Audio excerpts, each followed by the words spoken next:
Welcome everybody to SEAL Team 7. Been a long time coming, but we are finally back. I haven't been able to do SEAL Team 7s in the lead up to Rebirth for some obvious reasons and for some other obligations. This is a very special SEAL Team 7, not just because it's our first SEAL Team 7 surrounding Rebirth, but because we have a very, very special guest, a very high-profile guest, a longtime friend of mine that might surprise some of you. Or all of you, even. First-class soldier. Alex, why don't you introduce yourself and tell us a little bit about your channel, what you're doing? Maybe just get into like the cliff notes of your journey to today. So, I'm Soldier First Class. You can call me Alex if you want. I started my channel about 5 years ago, I think it was, and started by doing like kind of hype videos for Final Fantasy VII Remake. Little did I know that literally like 6 months to a year after I started the channel, Remake got into its news cycle and swept me up in it. And I ended up growing the channel and just had a lot of fun with it and met a lot of great people. I did news videos. I did some, I streamed a little bit. I actually streamed the entire original game, which I think is what kind of got like my start majorly anyway. And then I made a video about Tifa getting censored in Rebirth or Remake, and it blew up, and then I became a YouTube partner. So thank you to Tifa's stuff, because I got partnered because of it.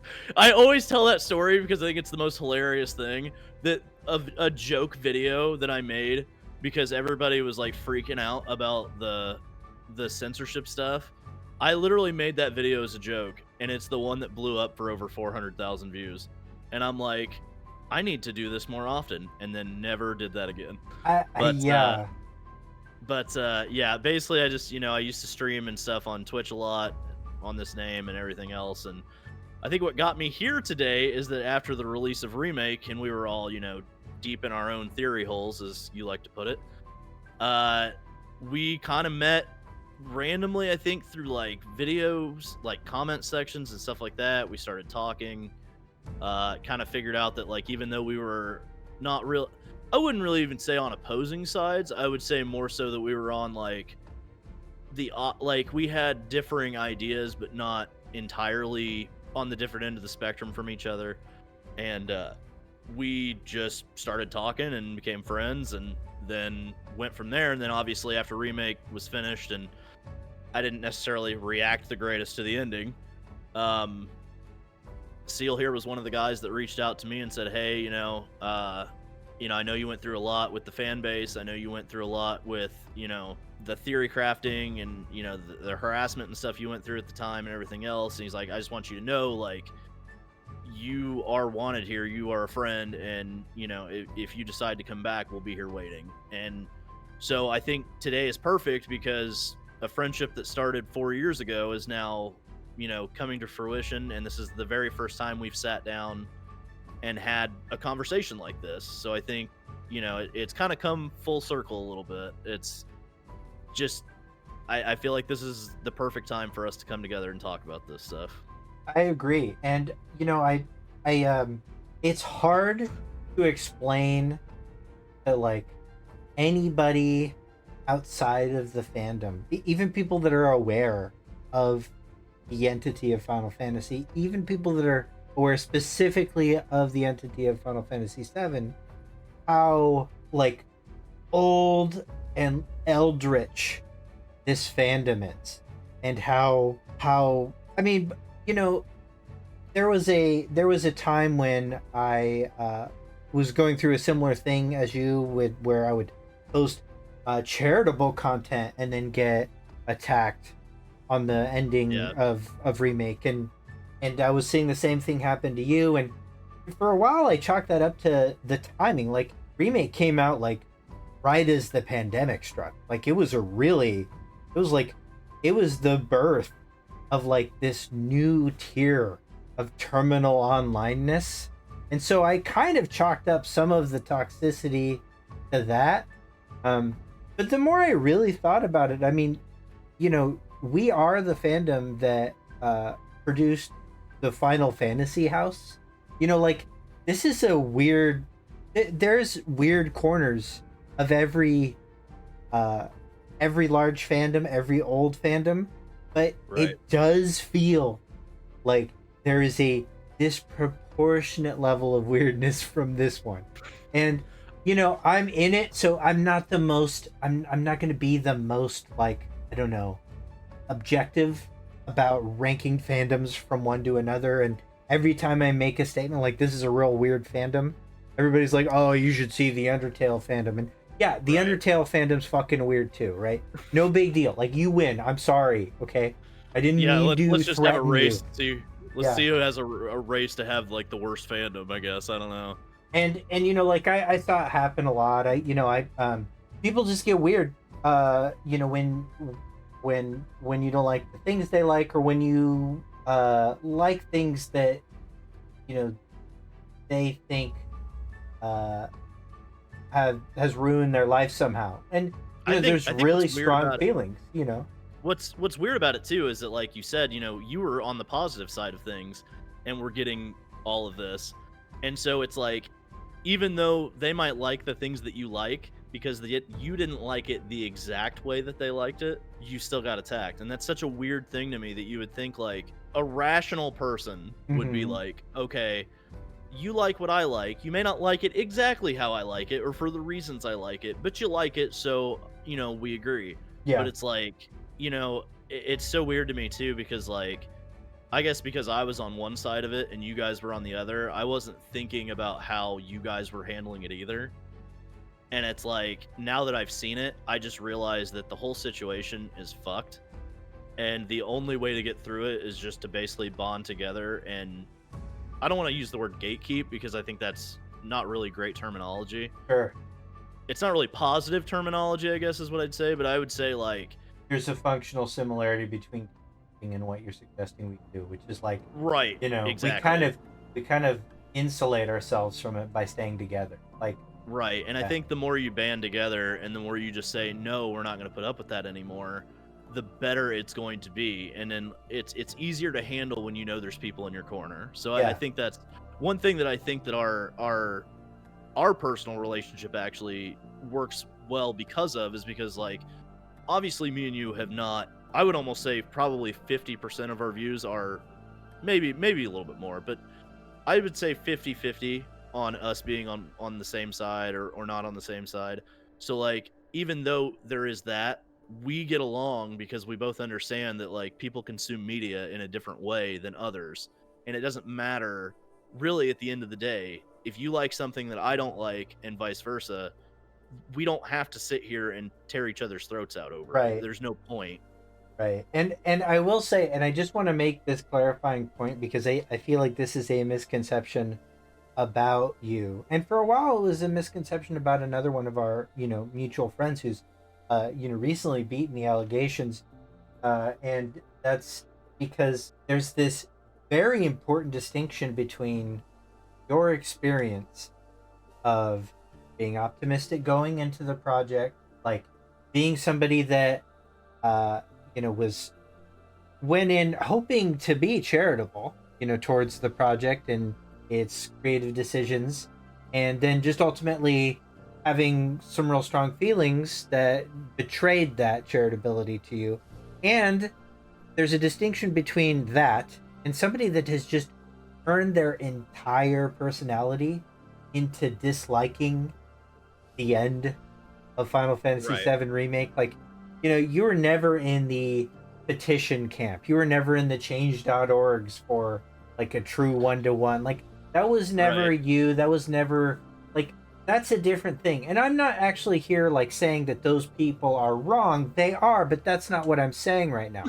Um, so I think it's important to like note that here, just so we're getting that out of the way. Um, Right, and I do want to say that, like, I think a lot of people got the wrong conception, and they probably did because honestly, I memed it probably a little too much. And I think people kind of just got the idea that like, oh, Soldier's memeing it, so he must hate it. And I think that's a little too that's a pretty big generalization, because like I loved a lot of what the game did, and obviously I didn't agree with the ending, but that doesn't mean that like I hated the whole journey to get there. And I think a lot of people just I see it a lot still. They say, "Oh, you hated Remake."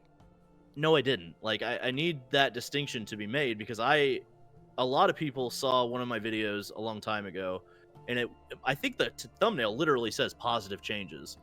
And in that video I said, I was like, I am open to them changing things like that makes sense in the narrative and all that stuff. And like there were people that were like, no, you can't change anything. And I'm like, and I was open to that, like I never thought this was going to be 1-to-1, right? Like I went into this thinking like this is a modern take. Things have changed since 1997. There's a lot of extended Final Fantasy VII media out there. Not all of it cohesive, in my opinion. And this was their chance to make it a cohesive narrative with all of that lore and everything together. So knowing that there were things that came out after 1997, obviously that changed some of the canon and everything, I knew going into this project it was not going to be 1-to-1 just by default. So I feel like people got the wrong idea about me in general because they thought I was a quote-unquote purist. And they also thought that I wanted 1-to-1, and I think that distinction definitely needed to be made, that I did not want that specifically. Mm-hmm. And we'll talk about something in Rebirth that helps kind of make my point on that. But yeah, as it stands, I think people need to know that I did not hate the entirety of the project or even Rebirth because of the ending. I did not like the ending, no. But that doesn't mean that 90 to 95% of the game didn't make me feel like I did in 1997 or even later in life when I had finished the game again and loved it. So yeah, like I said, I just think that just needs to be said out in the open and in public. There you go. I agree.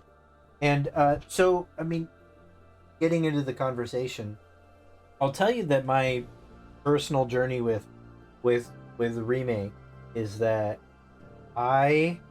big Final Fantasy VII fan. I was a consumer of everything compilation, but never particularly fond of it. Didn't really like Crisis Core. I mean, my brother. I was like, I appreciated Crisis Core as like this thing that I could do on a handheld, and it was like mind-blowingly, like it was better than PS1 games, in the way that it looked and it presented itself. So I was like, this is a cool technical achievement. It is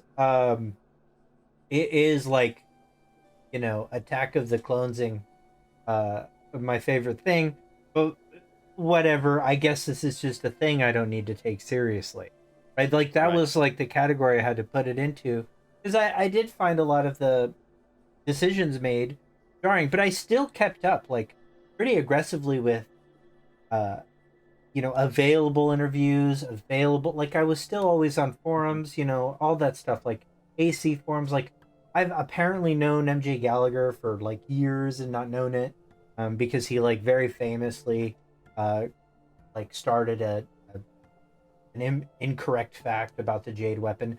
I consumed before Crisis in any way that I could, even though like I couldn't, and I was like, oh, this is, I would just consume all of the stuff because of my love for Final Fantasy VII, but I really didn't like most of it. Like, and I was the same way. Like I agree, because I thought when I got Crisis Core, and I actually still have it, oddly enough, that I was going to be like, this is going to be awesome. It's Final Fantasy VII. Like, I'm going to love this. And then when I didn't, it was like, okay, that's weird, but I appreciated some parts of it. And I don't want people to think that I hated all, like, I'm not just going to sit here and shit on it, but I liked parts of it. I liked elements of it, themes of it, stuff like that. Obviously, like, I felt some of the portrayals were weird for some of the characters, but overall, I was like, this is Final Fantasy VII, and even though I don't really care for it, Yeah. like, it's still there, and I'm consuming it, and like Secret Lemon Face in the chat just said, consumer but not lover, Yeah. and I think that's a distinction also that needs to be made in the fan base, that like you can consume something and not love it, but also appreciate it for what it is, and not have to like, if you don't like it, it doesn't matter. You know what I Right. mean? You liking something, like if you were to say I love Crisis Core, like that wouldn't affect me in any way. So, you No, know, but absolutely. I know right. people that like I have good friends that was their introduction to Final Fantasy VII, which blows my mind. Like I can't imagine that being my entry point just because of Right. where I was emotionally and as like as a as somebody that is uh had consumed a certain amount of media at that point. Like that being a thing that got me into anything else seems Hmm. crazy, but it's true. It happens, and I'll say that I was really excited about Advent Children. I still think Advent Children was like it was a cool thing that existed. Like I love Cloud's outfit. I was immediately upset that they, undid all of Cloud's character progress at the end, but still, it was like worth it just to see him do cool shit. And I remember Right. thinking, okay, well, this is in that category then, where it's like this is a way for me to just re-experience some things that I love, but I Hmm. can't take it seriously as like a piece of art. Um, Right. And and to I the feel you on that. yeah, I I feel you on that, because for me, AC is one of those things where like back when it came out, to us, like it was crazy, right? Like I think yeah, anime had a pretty big, resurgence then. Like, everybody was watching Dragon Ball Z on Toonami yeah, and all of that. And now you have your favorite characters from your favorite video game are now basically in their own like CGI anime type thing, and they're doing all of these things that you think are cool because it's 2007 and you're like, this is awesome. But then you put it under a microscope and you're like, okay, yeah, that doesn't really do anything for me for the character, that yeah, doesn't really do anything for me, blah blah blah, but it looks cool, so you're like, okay, this is cool, I like this, yeah. And like of all the compilation, all the parts of the compilation, I'll say that like just at a really, really basic level, I Dirge is one of my favorite things because it's awful. Like it's just awful. Like, It and you're really just like, okay, I don't have to have any pressure going into Dirge. Like, I don't have to know what's going on. It's better that I don't. Like, it's a more wild experience. Um, Advent Children Complete is actually the only like pure piece of the compilation that I think stands on its own as a good thing. But it took that extra 20 minutes to make the the narrative cohesive enough to like kind of allow me to put it in that space. Now I when mean, to be Remake, fair, yeah, it it took me 20 minutes of Baby Seal videos to make Remake feel that way. fair enough. I really Yeah. appreciate that. That's amazing. I that's a huge compliment. Now going into Remake, and I know this might be new lore, but I am very anti remake as a thing. I don't like remakes. I don't like Okay. Okay. remasters. I am very pro subversion. I am very pro like I just generally lean into risk taking. I think I would rather see somebody take risks and fail than regurgitate or do something artistically conservative. And that is not a criticism of artistic conservatism. I want to Hmm. make that clear. It is just a preference. There is an absolute value of artistic conservatism. Um, I don't gravitate towards that. So when I saw the first trailer for Remake, I'm like, oh wow, it's a well designed trailer. It looks really cool. I like the voice, you know. And then I see like things that look like ravens. I'm like, oh, maybe they're adding some stuff. But I was still really not interested in it. I was much more interested in Final Fantasy 15 at that point. you know, That's because I was like really into Versus 13, super sad about whatever the fuck happened to that. I was like, oh, that's what happened to it. It'll be fine, he says to himself, you know, like an idiot. Um, uh, and so like I went into the remake project, not looking forward to it until the Game Awards trailer.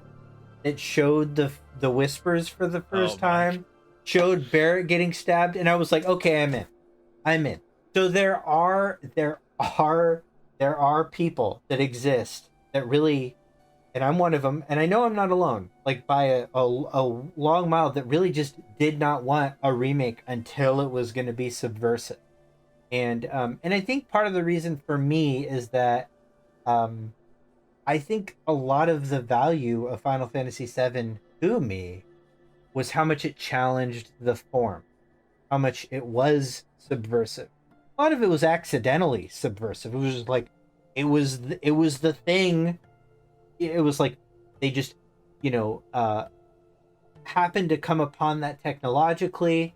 You know, Kitase happened to have, and you know, this idea about cinema and games. Like it happened to be the first AAA game. I really think that you could make the argument that Final Fantasy VII was the first AAA game. I Its budget would suggest that. I think that's true. It was the first time I ever saw like e-commercials for a thing. And so really Final Fantasy VII for me carried itself on two things. Its crux, which I think is really good, and we'll get into that later, and the fact that I'd seen nothing else like it. So when I saw Remake come into existence, it felt like by definition this thing that really devalued FF7 to me. And so I was like kind of negative on it until I saw that, and I was like, "Oh, okay. All right. That's the thing that I look for. I like independent films. I don't generally like big stuff. I like weird stuff. You know, like I'm being reductive on what I consider my art taste. Like if we were in a snootier conversations, I'd have all these conversations about media literacy, but that's not going to help anybody here. So that was my experience God, that going term is that phrase is becoming slowly one of my least favorite phrases ever. a media literacy. I know it sucks too because it's like a concept that really does like uh I think it is important to understand why there's like a discrepancy oftentimes between like say media critics and the way they rate things, like film Right. critics and game critics now. And game critics, it's finally starting to like match the level of disparagement between, you know, critics and users, right? Like it's important to understand why like there's this natural like side effect of mass media consumption that makes you like different things and why that is sometimes divergent from general consensus. It's important to understand that, I think. You're trying to understand art, you know, in a society. But you're right. It is one of those terms that has now been weaponized and Right. people just use it to describe their correct takes when Yeah. attacking It's yours.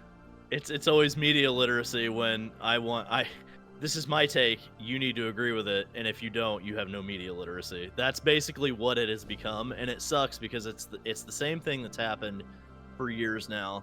And I'm not trying to drag up old memories or anything here, but it's the same thing with like I'm just going to say it. So, Yes, just say it. Whatever. yeah. So, I think people have the wrong conception about me and Maximilian Dude. I don't hate the guy, and I think a lot of people think I do. I was tired of his words and his podcast appearances and everything else being used as a weapon Mm-hmm. to shut down any rational conversation. Mm-hmm. And that was where I was at with it. And I know that like obviously he does not want that. He does not want you to sit there and be like, "Well, Max said," or Max's podcast, or that he doesn't want you to do that. And I feel like the people that do that are not only disrespecting the people they're talking to, but they're also disrespecting Max. Because you're taking a guy that literally tells you publicly, "Do not use my words as a weapon. I am not the Final Fantasy VII guy that you'd make me out to be. He's just a guy with an opinion who has a platform." and he does not want you to weaponize it. And that isn't the unfortunate side effect about some of the people in this fandom. They think that they find somebody that either aligns with their views or like confirms their own headcanon bias, and then they use it as a weapon. And it sucks because you get people that honestly don't know who Max is, and they try to use his words against us, and it's dumb. And I think that is how everything has been for years in this fandom, where they find that one word or that one phrase or that one person, and they use them to shut down any rational conversation. And that's why I wanted to do this show too, because I feel like this will bridge the gap between people that think that you can't have a rational conversation with people on opposing sides. Yeah, and it's just lazy. Like, use your own words, right? Like, if you want to Right. engage in conversation, why are you, why are you just borrowing somebody else's take? And like, and I think there's a good chance that that's really not what it's about. It's not about conversation. It's about, you know, uh, making an attempt to normalize your own point of view and weaponizing other people to eliminate the normalcy of your own opinion. And that obviously happens on both sides. And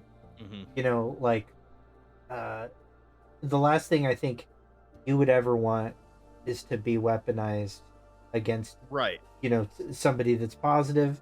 And I think for the most part, and there's probably exceptions, let's be real, there's probably people that are like, yeah, use my video to shut down that guy, probably, but the corner like, yeah, okay, yeah, we're not pro that guy, by the way. So okay, I think we've established we're friends, this is chill. I think we hug on occasion. Yeah, and when I talked to Night Sky Prince on his podcast the other week, I think one of the things that maybe surprised folks was that we not only had a lot of the same praises of Rebirth, but we have a lot of the same criticism. It's just there's a fundamental divergence about how we feel at the end of everything. And so let's get into that. So let's talk about Rebirth. Let's say, what was your give me your we'll start with what was your favorite chapter of Rebirth? See, chapter's hard because I have to remember which chapter was which. You can just say segment. That's fine. Okay. I would say it's tough because I really love Junon.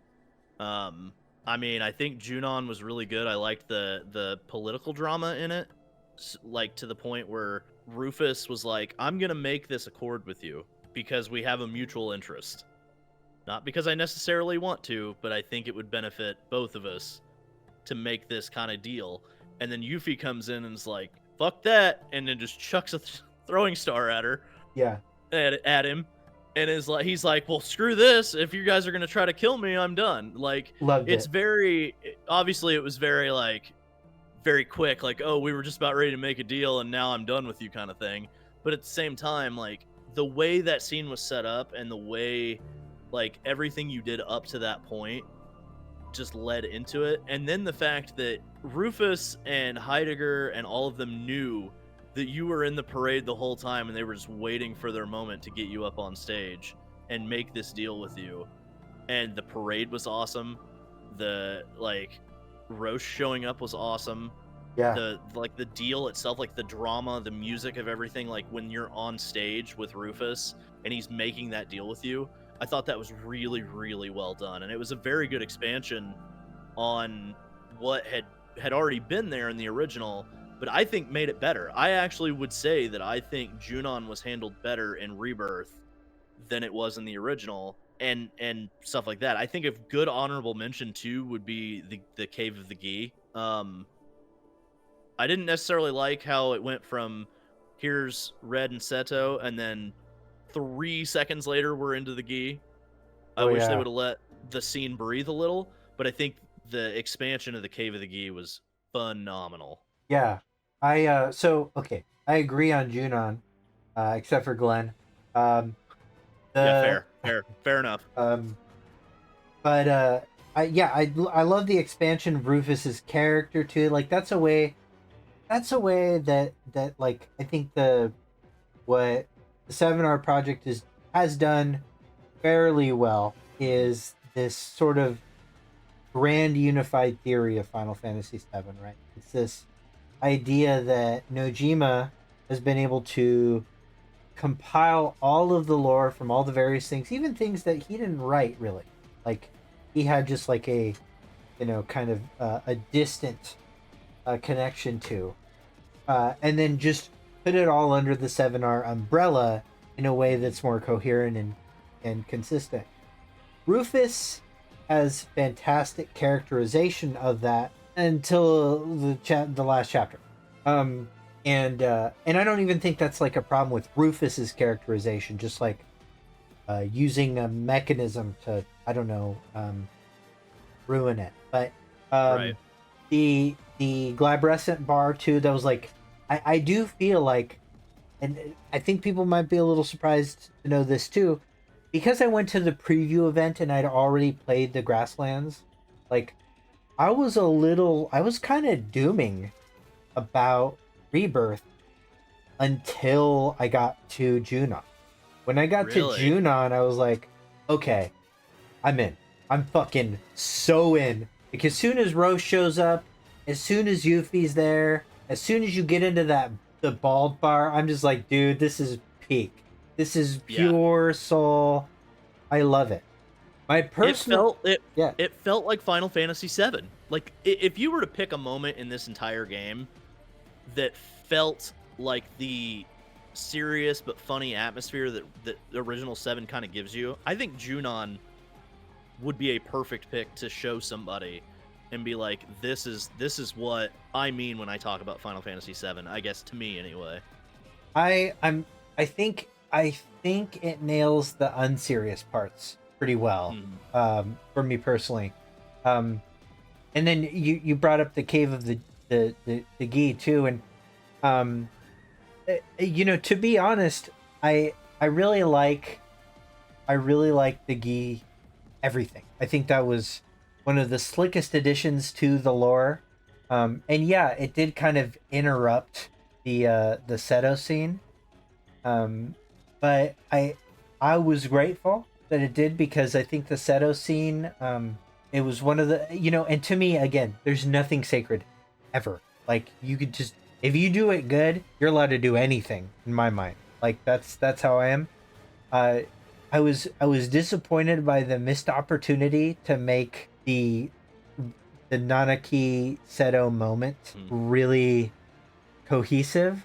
I still feel like they had this opportunity to sort of address the fact that, like, Bugenhagen lied to Nanaki about his father in the silliest way. It was very flimsy. It always has been. Like, oh, we didn't want you Yeah. to come looking, and like, well, okay, yeah, but you don't have to tell him that his dad's a coward. Like, that had no value. Just tell him he like died and was buried somewhere else.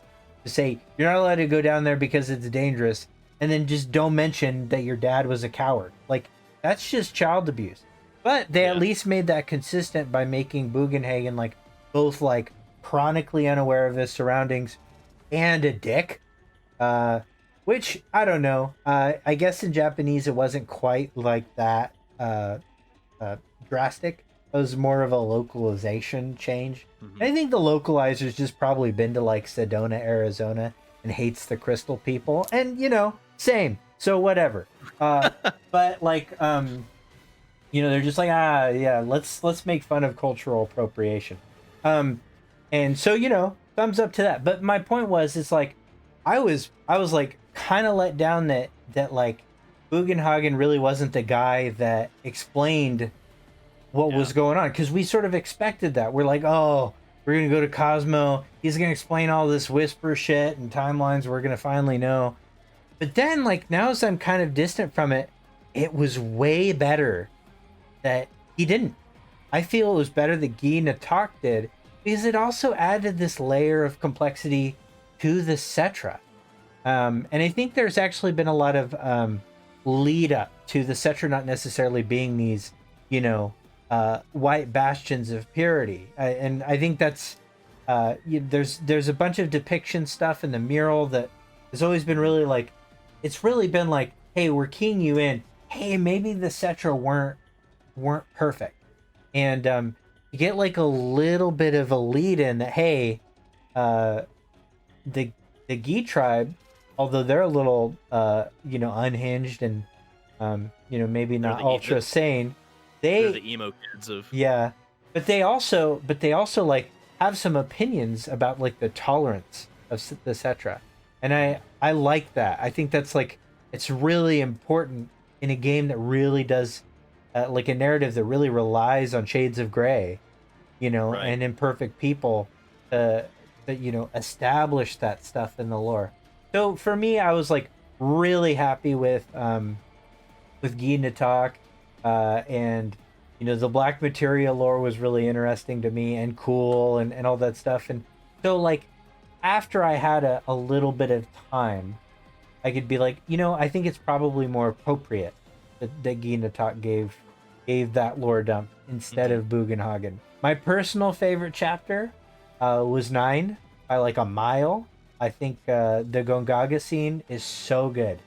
Um, all of it. Like, yeah, the whispers show up, and I know you have feelings about that, but like Cloud getting unhinged, the this portion of the live stream sequence, like just from Tifa's perspective, like the music in that sequence is probably the best in the game. And then afterwards, like like the scene between Tifa and Cloud in the Gongaga hut, I think is one of the most emotional Mhm. and interesting scenes, because it again, to me, feeds what I value in the story, what I figure is the crux of the story, which is Cloud's identity. So, uh, with that, let's ask you, what was your least favorite single moment in the game? This is gonna be a loaded one. Um, Before we do that, I do want to touch on a few of the things that you said Sure, about like please. Bugenhagen, yeah, Bugenhagen stuff like that. I think it's really funny that you brought up that everybody was like, "Yeah, we're gonna go see Bugenhagen. He's gonna tell us everything." Because I literally don't think I ever saw a comment about Bugenhagen that thought anything different than that. I literally think every single person that has probably played Final Fantasy VII and knew the type of person Bugenhagen was in the original was thinking we were going to go to Cosmo Canyon and this guy was going to be the encyclopedia of Gaia. And when you Right. get there and he's just kind of like I don't know, a flat earther, I guess. And you're like what is this Yeah. guy like? He's denying that the weapons are a thing. Like Yeah. he's kind of standoffish with Red 13, and you're like, who is this guy? And I Yeah. agree. I do like that Gina Talk did give that kind of narrative thing to it. Yeah. And I really want to touch on the Cetra thing too, because I like the exploration of the theme that just because you're a hero in someone's story doesn't mean you're a hero in everyone else's. Yeah. And that to me is how the Cetra kind of came off with Gina Talk. That, obviously if you go into the Temple of the Ancients and you hear from the Cetra, they're going to tell you, oh, the Gi were trying to destroy the planet. Genova was trying to destroy the planet, which we obviously do know that Genova is that way. But to the Gi, they're trying to end their suffering. They're trying to end themselves. And if they have to undo reality to do that, that's what they're going to do. And so for the Cetra to come in and steal this odd beacon of hope to them, it makes the Cetra a villain in the Gi's story. Right. So I like that they explore not just this, great white savior and the Cetra, Mm-hmm. that they actually say, hey, listen, the Gi might not have the most noble methods, but they're a tortured people trying to end their suffering. And for that to be a theme that they've added to not only the Gi, but also to the Cetra's background, I actually really enjoy that. I think that's a really good way to do the whole, villain in one story, hero in another type thing. Um, Totally. I was a little bit so with Bugenhagen, I was a little bit disconnected with the fact that he was the way he was in the main story, and then you do his side quest and it's like now all of a sudden he's like, well, I knew it, but I was in denial, and Yeah. I didn't want to believe that the weapons were there and that the planet was really in this much danger. And on some level I get that, but on another level I'm like, had you conveyed that in the main part of the game, I think maybe Bugenhagen would have come out a little bit better as a character if those feelings had been said. Like, let's say you got back from the Gi cave or talking to Gi Talk, and then all of a sudden you told him what you learned from Gi Talk, and he was like, okay, well, I didn't want to say anything because I was worried about the planet, but now that you're telling me this stuff and it's a very real threat, this is how I want, this is how I think we should proceed. But they didn't really do that. They kind of just relegated it to a side story, and that's sometimes where I felt like character development kind of got lost with him. But overall, that whole segment I thought was pretty great, and added a lot of lore. Now that I've spent that much time, you said least favorite segment. Yeah. So I think I'm gonna not hit the low-hanging fruit, and I'll go with the one that I think is like number 2 for me. I really just did not vibe with Dine. Like, I think me and you kind of have the similar feeling on this. I But do. Yeah. Yeah. I think for me, and this is, I might be parroting something you've already said or something like that. Whatever. Yeah, but for me, it all started when the seed of doubt was never planted about Barrett. Right. When you go into the gold saucer and it's all shot up, and they show you Dine, immediately I was like, no. Like, I understand that I know that Dine did it, and I understand that Dine did it. Right. And this is technically a game for the fans. I get all that. But I look at it like I'm supposed to think that Barrett is this guy that has just gone off the deep end. He's seen Shinra in the gold saucer. He's lost it. He's had the memories of Mount Corel in his mind this whole time, and now he's finally lost it. Like, this is the tipping point for Barrett. And you have that question in your mind that maybe this party member that I love and who's been, a source of kind of a fatherly but also a brotherly love might not be the guy that we think he is.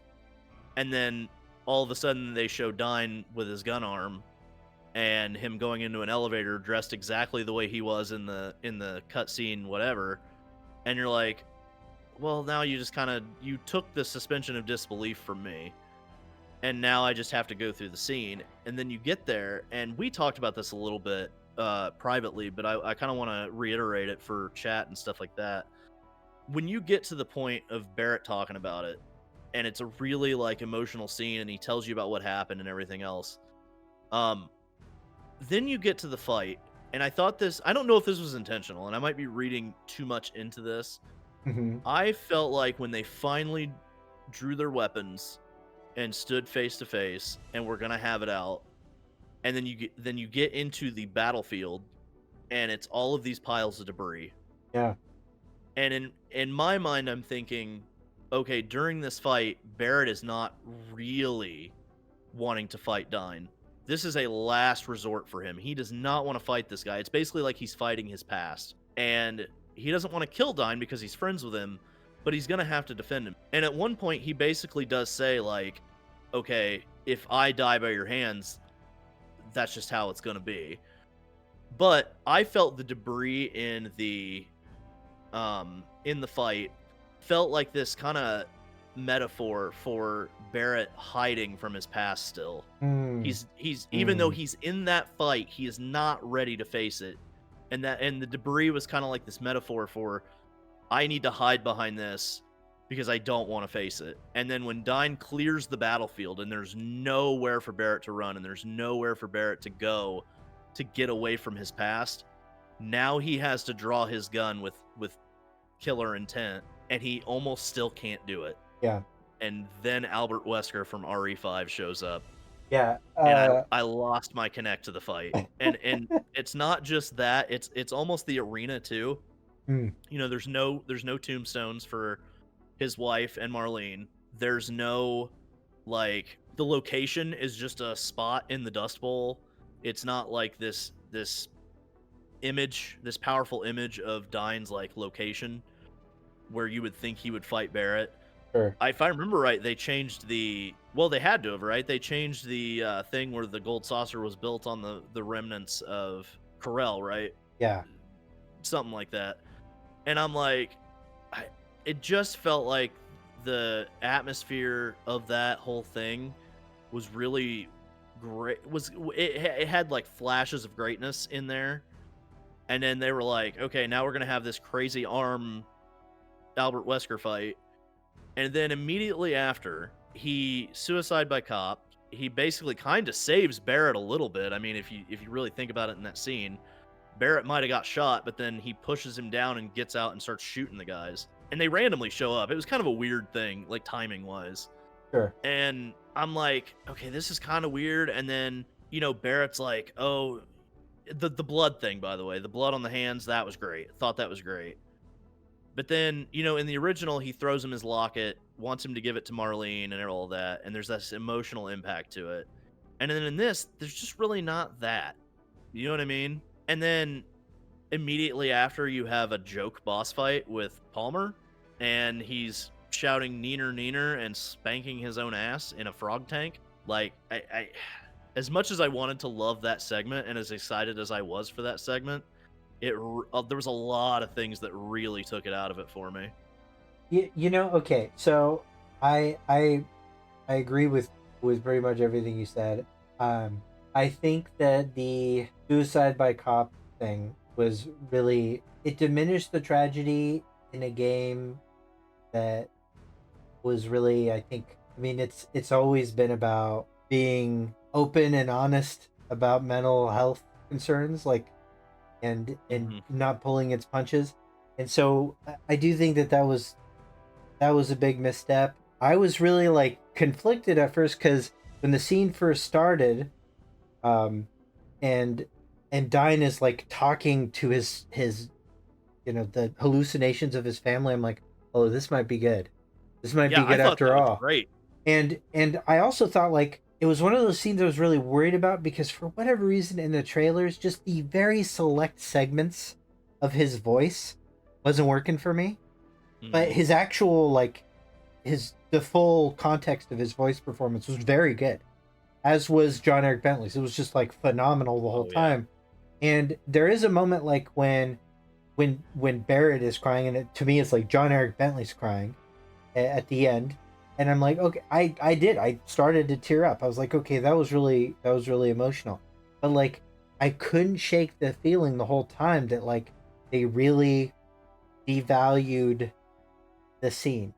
I think they got like 80% of the core feelings though. And that was still like a big deal to me because, you know, it was one of those scenes that was really important to me. The Palmer fight, like I don't mind necessarily like, okay, we need to decompress after a heavy scene and we can go do some crazy shit after. Like I actually think they've done that very consistently in Final Fantasy VII, like the OG. Like we were racing down, like we were snowboarding like 5 minutes after Aerith dies. Like it's not a big deal. That said, though, it was the forced nature of it, right? Like you couldn't just stand there. Like if you could just stand there in the moment and then walk outside, like then the cutscene with Palmer played, that would have been like 20% better. You know, just like just give you the space to chill there. You know, and that's a very, I mean, it seems like a minor gripe, and it kind of is. And also, I just think like it's like so disrespectful to say that was the worst scene when chapter 11 as a whole exists. You know, right? I was more saying like the moment itself, whereas like the big letdown. I do have feelings about chapter 11, and I think me and you will probably align pretty well on this because I think just gauging by how I've recognized how you analyze scenes and you think of things like this, I think me and you are actually going to have some very similar thoughts on chapter 11 that might surprise some people. I think that chapter 11 has some important lore stuff for what's happening in the whole game. I really do. And I think like the stuff with Roche is super important. I think the I fact that agree. the fact that the town is now like a robe rehab is important for the meta plot. However, that also sucks. The I robe agree. rehab thing is like I get it. Like it's important to see the robes as victims. There's something like wholesome and good about that. But it also just like I think they're giving Shinra just a little bit too much moral leeway for us to be able to be put in a position where we can like make the decision ourselves about Hmm. the grayness with it. Like I just like because it was so creepy. You just go into this town and you find out that it was just like completely rebuilt and like it is just like a gaslight campaign from Shinra. And Shinra like is super consistent about doing stuff like that all through the game, so it's weird to just break continuity. Place where it was easiest to show off that they do Hmm. that and instead make it a rehab. The other thing too is like there's no way you can save the Shinra Manor. That was bullshit. I'm so mad about that. They did I that so agree. dirty. You had to pull like, dude, instead of doing a sweet puzzle, counting dorky faces and shit, like you just pull a card off the wall and the same safe code is there, and Yeah. I just wanted to die. I think it's a good reference, but I agree. I think it was very poorly handled. But I will say this. So I agree with you on the like the atmosphere and Yeah, how they've already done that with the Shinra, like how they've already said, oh, they're, all of that stuff. And the robe rehab really bothered me, yeah, but it bothered me because like in the original when they go back to the town, it's very like ghost town like, right? yeah, They know something is off because they've lived there, yeah, and they go into shops, and even the shopkeepers or the inn people or just NPCs around the town are like saying weird things that they yeah, wouldn't say if they actually lived there. And then you have the black cloaks, and you have like they took what I believe was like 4 black cloaks in the original and turned it into like 100, and then turned it into like a vacation home basically for robes. yeah. And I felt like it removed that creepy atmosphere. Like it removed that something is weird going on here, and like it's unsettling. It's supposed to be like almost like you're walking into a horror movie because it's a town you grew up in, and now all of a sudden there's these people here that you have no idea who they are. You have no idea what they're doing here, and you know that it's a cover up for something, but you don't know what. I would have And been totally okay with hundreds of robes if just nobody else acknowledged they were there. Like that would have right. been so creepy. Like if the only thing that you hear is like you if you accidentally hear some whispered NPC, conversations where like you Mhm. overhear them talking about, oh, number 11's getting weird. Like if they would have just done that, it would have been so much better. Like it was Right. just that nobody was even reacting to the ropes, you know? Right. Like Well, yeah, and the other thing too is like, so I know it's from a gameplay perspective, they had to put stuff in there for you to do in the region. Like they yeah, couldn't just give you Nibelheim and have you go to the town and then fuck off, basically. But I'm supposed to believe that these are paid actors, right? I'm supposed to believe that this town is not what it's supposed to be or yeah, what it is, right? And then I'm going and saving Fluffy from the mountains, and Tifa is leaving her with a stranger that that right, is like, you know what I mean? Like right, it feels like there's a disconnect from what the town should feel like and right. what the town does feel like. Right. And what you really And just described is why they did it. Is because they needed to create side content for the region, right. you know, and For make the it for the plausible. yeah, Yeah. for the detriment to the actual like atmosphere. Yeah. And then obviously Shinra Manor was like really weird. And I think a lot of us were huffing some copium because we thought like the flashback would just be like, oh, there's not going to be an elevator, and we're actually going to be able to explore it, and we're going to be able to do this. And then it's like, no, he's gonna drop you in a hole in the fucking ground, and you're gonna have to throw boxes with Kate Sith, and it's like it's a really funny thought to me anyway. It might not be to anybody else, but I think of Shinra Manor and how well they did Sephiroth in that scene in the flashback, and then I picture him having to go up the elevator with Celine Dion's "My Heart Will Go On" playing, and it's just this awkward moment where Sephiroth's like, "I'm gonna go see my mother, but I have to listen to the rest of this elevator song before I get off." And then to top that off, they're like, "Oh well, I bet the townspeople didn't even know this elevator was here," and it's in the main it's in room. It's 5 It's literally feet, it's 5 feet door. from the main room of the piano room. Like, it just cracked me up that was their justification. Now I will say this though. I will say that the region had some of my favorite side content. I really liked the Proto Relic quest. I did too. And okay, so one of the things that Rebirth did that was really like self-aware is it kept presenting things to you that made you feel like, oh, this is gonna suck. This is gonna be such a bad fetch quest. And then just as you're about to feel like, oh, this sucks, I'm quitting, like it ends, or like it subverts it somehow. Like a good example is the chicken side quest, where it's I knew this was gonna come where up. It's like you go to the final chicken and you gauge where you and this chicken are compared to where Gongaga is, and you're like, I am gonna never get the platinum, I guess, because I am not doing this. This is 200 lightning dodges bullshit, right? Like, this is no way. But then, like, right as you're about to get like, I can't do this, then a monster comes in, like, and interrupts the sequence. They do that in the Proto Relic sequence in Nibelheim, where it's like, oh fuck, I'm hurting robes. No way. This is a follow mission. I'm out. Like, this is some Ubisoft bullshit, right? Escort mission. And then but then it ends up not being real bad, and instead like gives you good lore for the best new character in the compilation. And I've talked to Soldier about this, so I know that this is what he believes in his heart, and that's Chadley.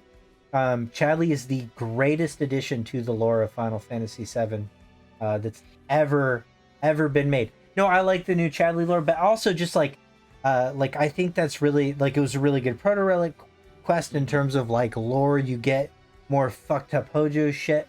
I also think that like they kept doing that thing with escort missions where you end up not having to escort them that long, or end up going really quick, or you can fast travel, like the salmon missions with dog. And the salmon mission too with Junon also had like the benefit of like having the most awesome banger song, with the stamp battle theme.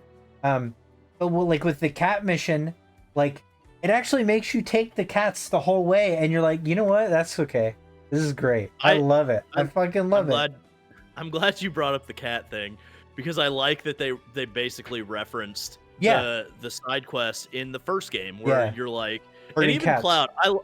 What I will say about Remake, as much as I did not like the side quests in it, the fact that the meta reference that Cloud made of "this sucks" or like "I have to chase cats" or whatever, like he was the player in that moment. Like, obviously he did not want to chase the cats as much as we didn't want to chase the cats. Right. So like when they make references like that and they do callbacks, I really love that stuff. I will say though that even though I fucking hated the chicken, I did like the ending. That they used the game over music. When you ate the chicken. And then obviously the salmon one, I'm like, I've known this dog for 3 seconds and I would die for this dog. Right. Like, absolutely. There's also one later in Junon, isn't there? No, that is salmon. No, that's no. There's another one in Gongaga where you're following a dog, and that side quest is horseshit. Yeah. I'm sorry. No amount of awesome stamp music could make mushroom picking good. I know that. I'm kidding. I'm Such a kidding. weird mini It game. was a weird mini game. I mean, like, it is a really weird mini game. It's like, you know, and they had so many mini games that like were really bangers that like, hey, the chances of one of them like not being great, not that big of a deal. Right. And Yeah, if they're gonna throw 50 of them out there, at a- least 5 is probably not gonna set well with you. and also like there's something ultra freeing about like replaying the side quests in hard mode, which by the way, you don't have to do for a platinum. Like most of the side quests don't need to be redone in hard mode.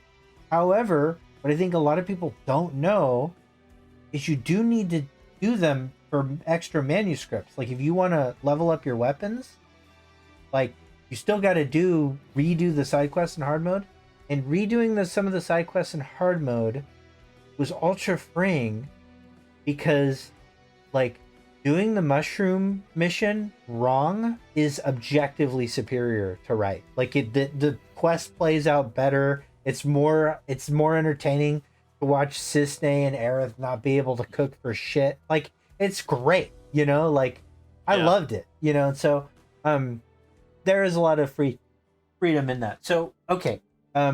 I think that we're probably both on the same page that like from a gameplay perspective, Rebirth slapped. Like it was really good. Oh, yeah. Yeah.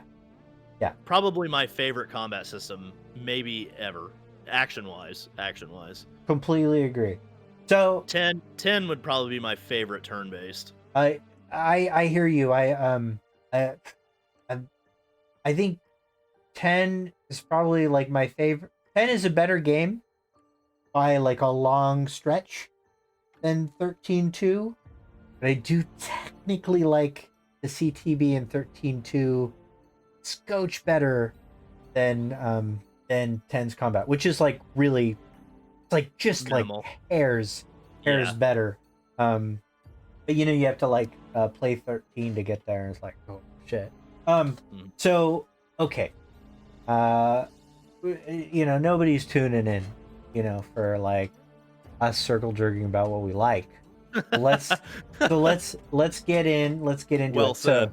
So let's get into it. So I know you, so we've talked about things that we agree about disliking. And so let's get into the ending. So just right off the bat, there are things about chapters 13 and 14 that I didn't like. It'd be like just to, you know, throw out the branch of connection here. I think that the setting design of 14 was like a kind of a letdown for me. Like you don't always have to have a camera that can rotate. As much as I wanted to always see like the, you know, the whole water altar scene and, you know, perfect HD, there was something sort of alien and magical about the fixed camera angle with the crystal staircase. I think that was a big letdown. And so I was a little disappointed in that. I also think that in the beginning of the chapter, the music is a huge letdown. Because, Oh, yeah, I agree. Because for me, the Forgotten Temple is you know, for the Forgotten Capital theme, which is used in Remake even. It's 7 seconds to the end. Like the way that plays in the OG, it also has this very alien sound. Like none of the the instrumentation that the synth uses is very nothing else in the entire soundtrack sounds that way, and it's to both like sort of let you know this is a, you know, very alien experience, but also like fill you with like an appropriate amount of dread. Now that music is used a lot in Rebirth very well and beautifully. There are several iterations of that song, mostly in the Temple of the Ancient, which also has a really good soundtrack that I feel like, you know, the chapter 13 does a really good job of showcasing both of those themes, intermixing them with other lay motifs, like really good. But like to start off the Forgotten Capital scene with the Promised Land from Advent Children was a massive tonal war crime to me. And I've gotten like probably the most negative feedback for saying that of all of the things that I've said. People really did not like that I said that. But I just feel that way. So I agree with you Yeah. because to me, I think this is gonna might sound weird, but chapter 14 was treading on holy ground, right? Like City of the Ancients or Forgotten Capital, however you want to put it, is like this holy land kind of thing for like the Cetra, right? Yeah. Like that's how it feels. That's the atmosphere of it. This is hallowed ground. Like, Yeah. so that song, you're right. There's an alien feel to it because it's supposed to represent an ancient culture that is now gone. This is like this holy land of a long lost civilization, and it is going to feel alien to these characters because they don't know it, right? Like, Yeah. they don't know what this land is supposed to be like because historically nobody has been here in however many years. And so the music being alien is that's a perfect way to put it because it's alien to the characters just like it's alien to us. And so for it to not have that song feels like a letdown because you expect that tone when you walk into that place. And to not have it just feels empty, I guess. It, Yeah. it feels like something is not right. Like something is not that's supposed to be there isn't there. And I felt that way too about Temple of the Ancients. There was no Cries of the Planet except for like maybe 30 seconds of it. I don't know. Some of the tonal, like musical choices in the end, like the last two chapters, felt like a really far departure from the rest of the game. Yeah, because I think so much of the game had like really good music, like the Genova Emergent song, Yes. like with the Okabe style. I'm like, near fuck Yes. yeah, you know, like I love that shit. I love that shit. Yeah. I actually said that on stream too because I was Yeah. like, this sounds like a Keiichi Okabe song. Like Yeah. I was like, did he guest on this? I literally was like, it sounds like he guessed. I feel like we're gonna see his name in the credits when we get the soundtrack officially. But so I agree for sure. I do actually think there's some really good music in Temple of the Ancients, but we'll get to that There later. is. Yeah. Yeah, it's not like I don't want it to sound like, oh, the music's garbage or whatever. The music that is there is good. Yeah. It doesn't fit where it is, if that totally makes it sound better. Totally. And I have opened my mind to the possibility of the Genova Life Clinger music being a little better. And listening to it without like the chatter does put it in a different perspective that I really like. And so it's not bad. It's just like that felt like such a cool transcendent departure from like what they were doing and like a cool experimental rest. For them to like get ultra safe with the soundtrack there felt weird. But okay, let's talk about the elephant in the room. So those two chapters are like, and remember, you know, I'm somebody that had this game like a month early. And I remember playing this and being like one of like maybe 4 people that like knew that like was playing the game and like knew and thinking, oh my god, I'm gonna be the only person that likes this. You know, like I knew that it was gonna be really divisive. I knew too that like I knew that chapter 13 would have like a pacing. People would have issues with the pacing in chapter 13. Especially after chapter 12. I loved the play. I loved Loveless. I thought that shit was great. It was great, yeah. Top 5 moment for sure. Like, you know, and you should do all the dates. They're all great. You know, they're all great. Even though like there's some bizarre mechanical issues if you happen to do the Aerith date where it doesn't make sense because Aerith is somehow both like digitally recording a song and is in the star of your play and is like your date. Like that doesn't necessarily make like a ton of sense, but whatever. Like don't worry about that shit. All of them are really good, and so like it was really good. And I knew that people would have an issue with like how long the first chunk of the dungeon was, because like it was the first and only real dungeon of the game. Like nothing else really like had even that kind of length. Now, if you were to compare that to like say the drum is objectively worse, but and you know, I talked about this with Night Sky Prince. In the experience of Rebirth, it's the first time you're feeling that way, so it's like you feel it a lot more. Right. Like you're like, oh man, I've had so much freedom. Now I don't have any freedom. So I get that. The last 1/4 of that chapter is awesome to me, and then the rest of the game, like like other than like the critiques that I have, it was like pure gold for me. I don't think that was your experience, and I would like to hear your experience. So I actually do want to relate to you on a creator level right now, because I had this same feeling when I got my review copy of Remake. Sort of. When I got done with the game and I saw the ending, I was like, I know the Crisis Core fandom, and I'm going to end up being the only person in the world that hates this. Sure. I was on the opposite end of the Yeah. spectrum on it. I was like, I'm going to be the only one that hates this. I know it. And Yeah. then, like, it came out, and then, like, obviously what happened, and I was like, okay. So I can kind of relate to you on that in a way, because I was in that same boat. Like, I was sitting on it. But yeah, so chapter 13 was weird for me, because I walked into chapter 13 really liking how it set the tone. And this is going to be a weird praise, but I liked that they used the robes as a perspective puzzle. Because if you walk into the temple and you're doing like the gravity perspective puzzles, you can tell which way to turn the thing by looking at the robes. Yeah. And I thought that was kind of a cool mechanic. Like if you Sure. were really struggling with it, you could just look for the robe and that'll tell you where to flip it. I thought it drug on way too long though, and I thought that, like, I'm one of those people, and I'm sure a lot can relate.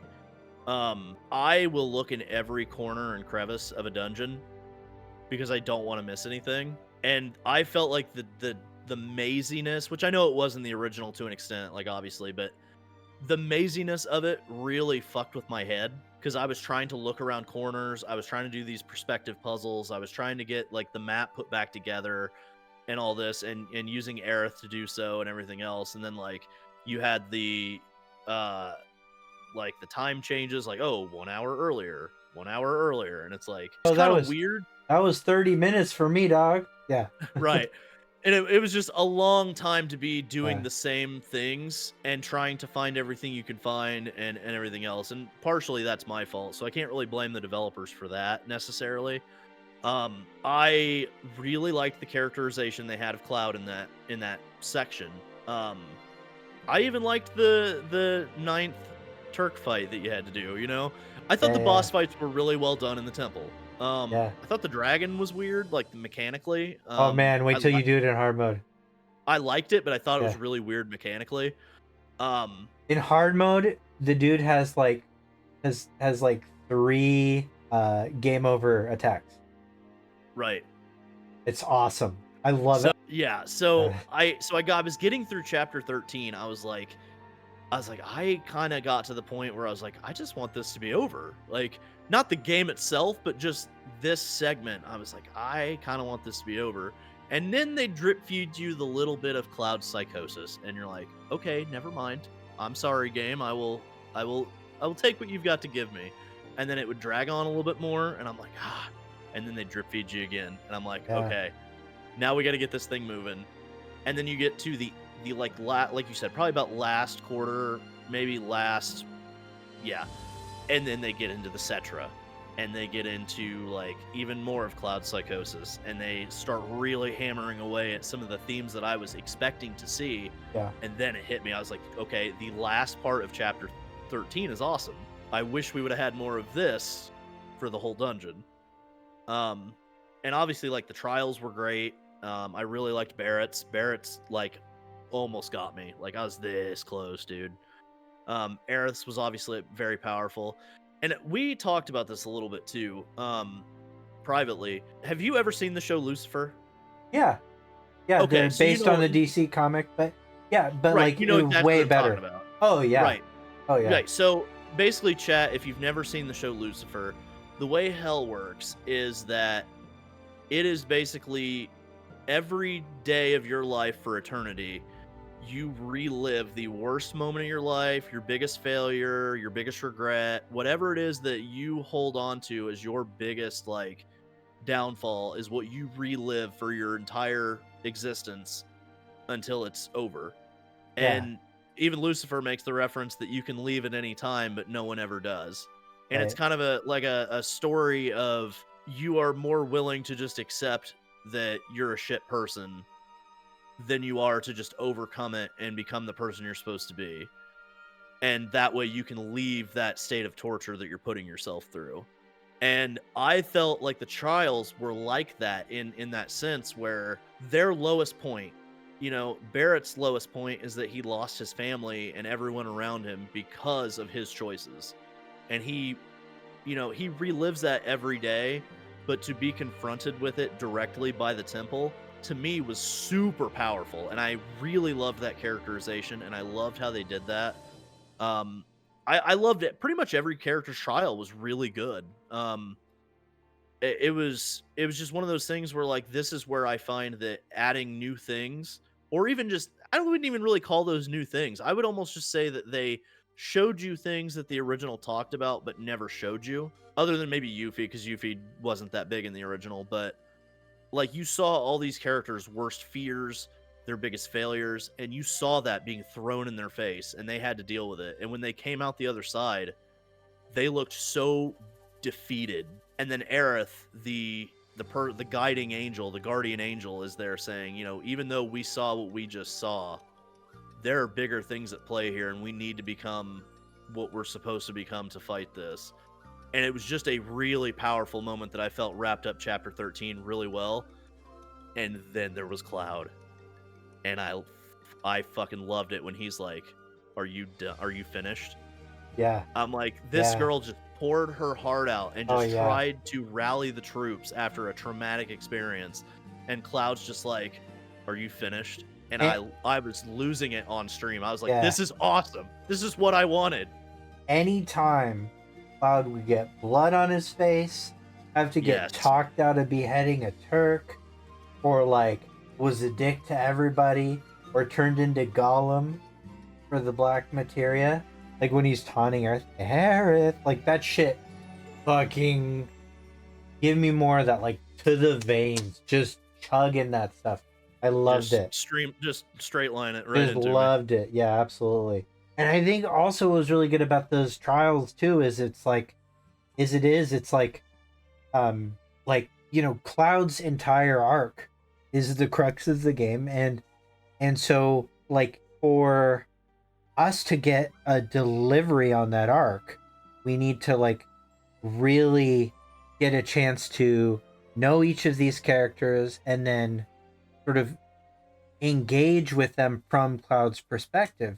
So you get these brief moments outside of Cloud's perspective, you know, like where everything else in the game has been like you're building affinity between Cloud and this character. There's no affinity system between Tifa and Barrett. It's only with Cloud and all of the other characters. So in this rare moment, we get these individual moments with the characters, where they get their own development, they face their own fears, and then at a moment where it would have been, you know, like thematically consistent to then tie that to Cloud. Instead, we get the subversion, and we get to feel like this disconnection from those characters, and then there's that unease, and then the fact that his trial isn't given to him by the Cetra, it's given to him by Sephiroth, and that's really like later he's banned from the Cetra one, you know, like, and so for him to get his, you know, moment, and you know the hug with him and Cloud, which, you know, I can't wait for the PC version, because, you know, we're gonna have real fun with that hug, you know. Oh yeah. Like it was totally really, it was the perfect setup for what happens next for me personally. It's so I agree too, and the hug, I feel, is more than just like Sephiroth fucking with him. It feels like it's that tipping point where Cloud is now embracing Sephiroth.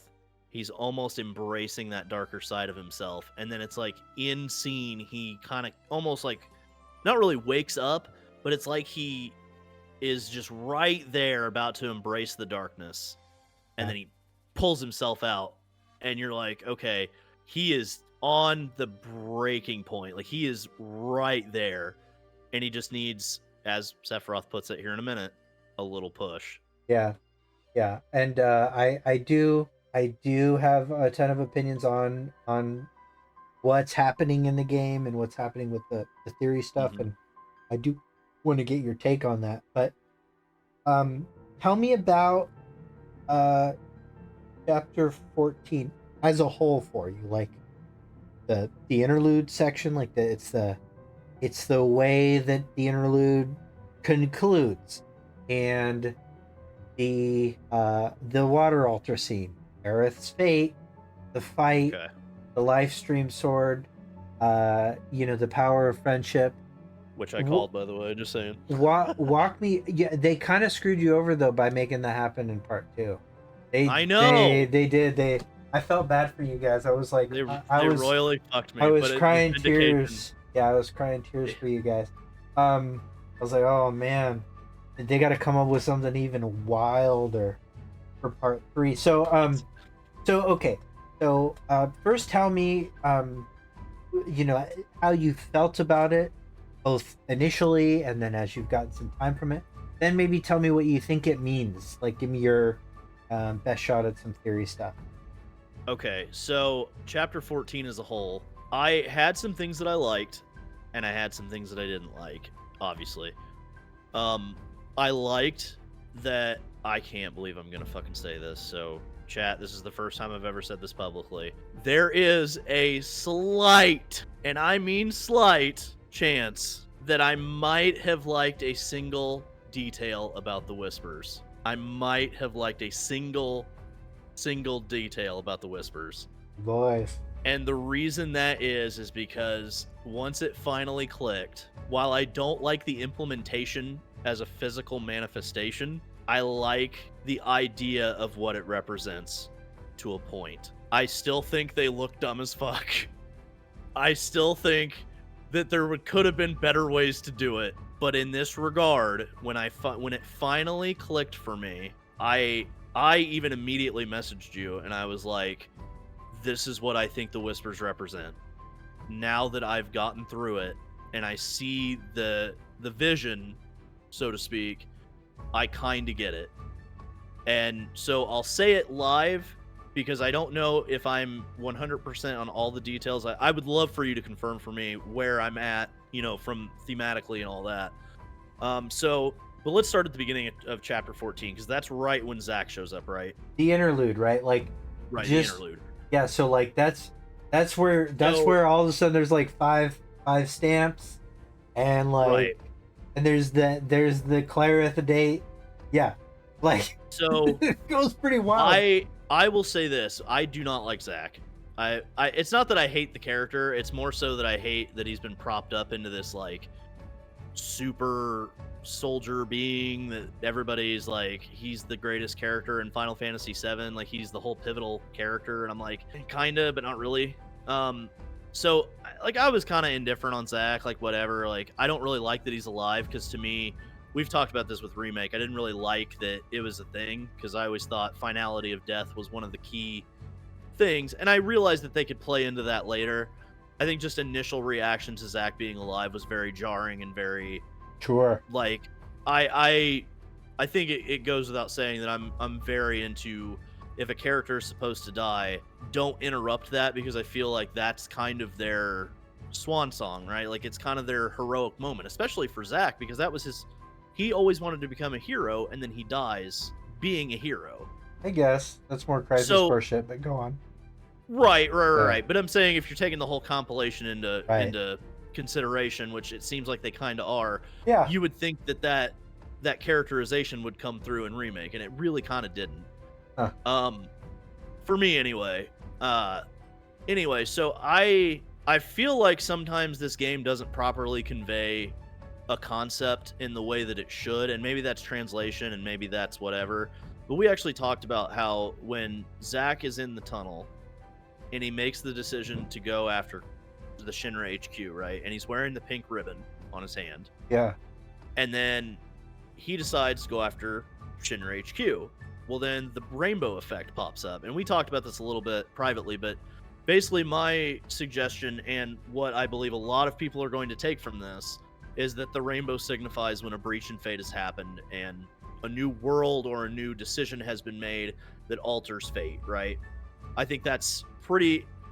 If you were to look at it from a layman's perspective, that's what you would probably take from that, because then immediately after you see a scene with him and Biggs where he didn't go to the Shinra HQ, and you're seeing Zack but without the pink ribbon. I'll admit that that wasn't my first takeaway, and I think we can kind of conclusively now, you know, like, look, I think it's a totally fair read, and a lot of people had it, Right. and so the devs have a little bit of a responsibility in that. To me, I was like, okay, well, we know that Zack went away from Sector 5. A white rainbowy beam of light just showed up. And then the next scene is Cloud and Aerith in Sector 5. So in my mind, that never really represented anything other than Aerith transporting them to Sector 5. Like, and I could see that too. I could see that being like, okay, the rainbow pops up because she has done something, not necessarily. And that's a fair read too, because I think you could make that assumption, because whenever she does something, right, you do see that. Like when White Whispers show up to save Tifa, the rainbow effect is there. Well, clearly there was no, unless you want to say that like Tifa was supposed to die there and the White Whispers saved her, then I guess you could make that argument that fate had been breached. But I think I kind of get what you're saying about how like maybe it's not Zack making a decision that causes it.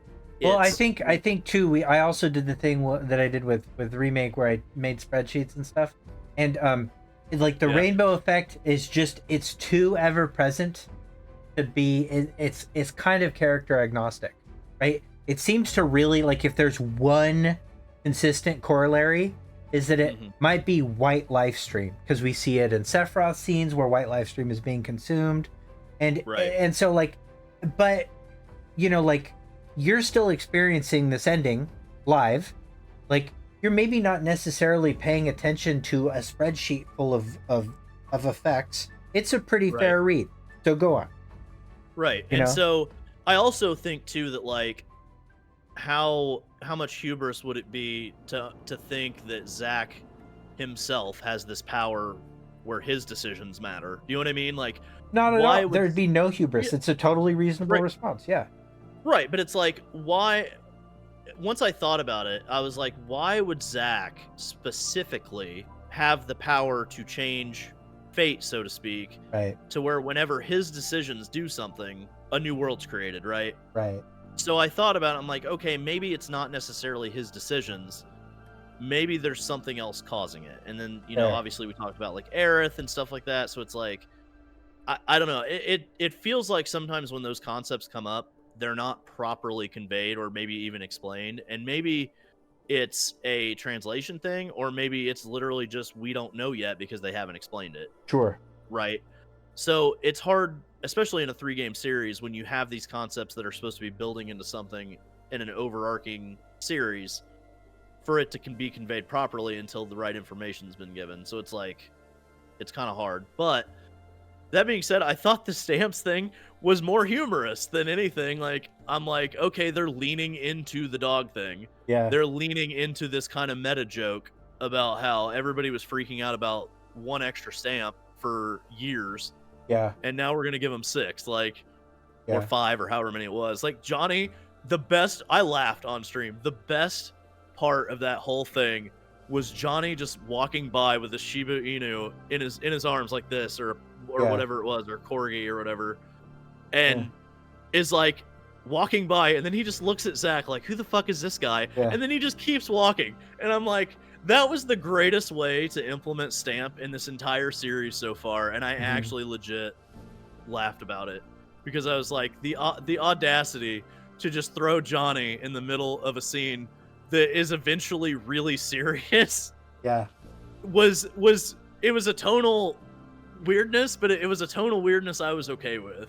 Fair enough. And then it's like, Aerith and Cloud wake up in this world, and Cloud steps out of um the wheelchair, and you're like, well, what world is he in? And then they go on their date, and it's the is it Pomeranian? Sure. It's yeah, sure. We'll go with that. It's like the Pomeranian stamp or whatever. And then it's like she just says, "Oh, let's just call this my dream." And I know that that's a callback probably to I don't remember what the title of the thing is, but I think that's like a callback or whatever where they talk about live stream holding people's dreams or something. But then Sephiroth's like, "Oh, I see. You're hiding in a world that's already accepted its fate." And I'm like, "Well, is it a dream, or is this an actual world, or is like what's going on here? Is there really a multiverse, or is it like Right. whatever?" And I was starting to get, I wouldn't say confused. I was more so trying to put the pieces together as I was playing, and then like you go on and what's the next scene? I know. Oh, the church. You get into the church, and she like goes into the whole spiel about liking him and stuff like that. And then, she says it's not about saving the world, or it's not about saving me, it's about saving the world and you. And then something clicked there, and that's when I started thinking about the whispers, the white whispers. And Yeah. then immediately after, she pushes you into the portal, the live stream or whatever you want to call it, the white live stream or the white portal, and then Sephiroth invades. And I'm like, okay, why is he here right now? And then he breaks down the whole multiverse thing, and I'm like, so it is a multiverse. He said the worlds thing Yeah. about hiding in a world that was had accepted its fate. And then it goes into it, and he's like, okay, worlds come together, worlds split apart, they're all destined to die and come back to the planet, they're all bound by her, all of this stuff is coming together. And then he says the magic words that made the entire thing with the whispers click. He said, all you need is a little push. There you go. And it clicked. And everybody, I think, when they saw that scene, not everybody, I'm being extreme here, but I think when everybody saw that scene, I think they thought the push he needed was going to be like Sephiroth pushing him in that direction or something. Like there was, Right. it wasn't the literal meaning, right? So then you get to the forest. She's given him the white materia. I forgot that part, but she gives him the white materia, and you're in the forest. And I think this happens in Cloud's mind, obviously, because like there's the portal, from the Edge of Creation thing that we saw in the original, and we saw in Remake, and we've seen a couple times in Rebirth at this point. And then you are in the forest, and then Sephiroth's there with the Black Whispers, and he says, "That's not supposed to be here. Very poor form." And it's basically like now he knows. If he didn't know before, he knows now that Aerith is basically cheating. But that he tried to ensure that she didn't win, or that Cloud got to a certain point. And by giving Cloud the white materia, she kind of made her move to go into she put the king in check, basically, is what she did. And he's kind of talking to Cloud, but I think he's also talking to Aerith at the same time in that. So then you fight the Whispers, you go through, and all of a sudden the White Whispers show up, and she's there, and you give her the white materia, and then the White Whispers don't let you see her anymore. They block your path. Then the fog goes in, and Aerith disappears, right? And all of a sudden, like the party, you wake up and like the portal is going on. This part was the part that I was a little confused on, because this is where they start really flashing back and forth to the moments that are going on. And I'm like, okay, what's really going on here? Well, then they go back to the Temple of the Ancients, and everybody's, you wake up and you're kind of in like an out-of-body experience with Cloud, and you're kind of seeing it from his perspective now instead of just watching it happen. And then you see, like, you can't hear anything, but you can see the characters moving. You can then, see him like, saying the thing that you expect. right. Yeah. Right. Yeah. Right. And then you fast forward, and now you're in the forest, and now Cloud kind of wakes up after Aerith has disappeared again in the real whatever's happening, and then they don't know where to go, right? Like, the party is like, we're not really sure which direction to go, and then the Black Whispers show up, and Cloud goes, that way. We need to go that way. And Right. to me, that, like, it had already clicked, but that was the confirmation I needed that the Black Whispers were Sephiroths, and that he had corrupted them somehow, and we're using them this entire time after Remake to guide Cloud to the moment that we were all waiting for, almost like he was guiding Cloud and the player at the same time with the Whispers to this destination where he will officially break Cloud completely.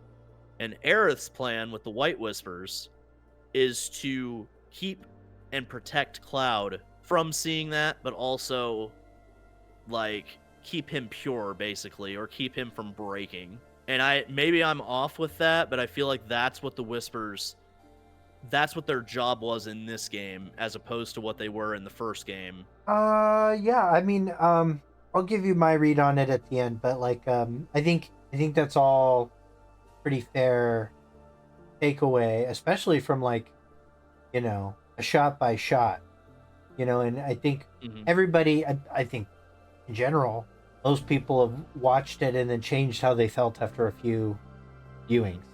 Right. So, okay, but I know that you have some issues with the ending, so let's allow a space for you to talk about that. Okay.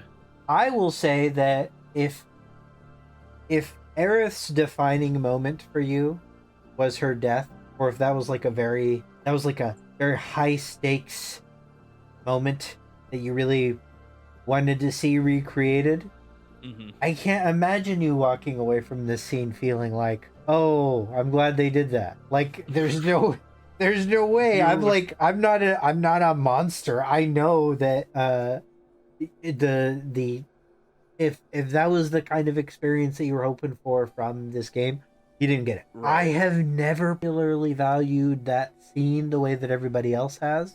I've always felt that, like, it was good and interesting, and it was like visually groundbreaking, and the music was good, and there's all that stuff that was good, but I've never felt like it was the crux of Final Fantasy VII for me, like, at all. I still think that's the live stream sequence, like the developers do. But that I can doesn't see mean that. but that doesn't mean that it isn't, that okay. I think, it's fair to say that once something becomes a big popular thing, its ownership isn't just the developers. Like, Right. it becomes everybody's. So I am not going to sit here and criticize people for, like, man, that sucked. The thing I kept feeling about, like, actually seeing it, and then my mind kind of starting to spin, and I was like smirking.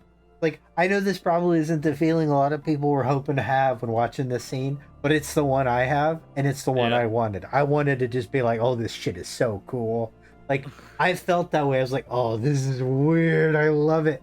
Right? So I get that, like, that's not everybody's read. What was your feeling about the scene? And then the fight afterwards. Okay. And then the end. So I do real quick right before that scene happens, you fight the Whispers and everything, right? Well, you fight And first. You fight the Black White Whispers. Yeah, the Black Whispers. And then you fight the White Whispers. Once you're in the party, and the White Whispers clearly don't want you to go interrupt Aerith's prayer. Right. Yeah. Right. And that's also where I got the idea that, the White Whispers didn't want you to go in there because Aerith didn't want you to see her die. It's kind of what I got from it.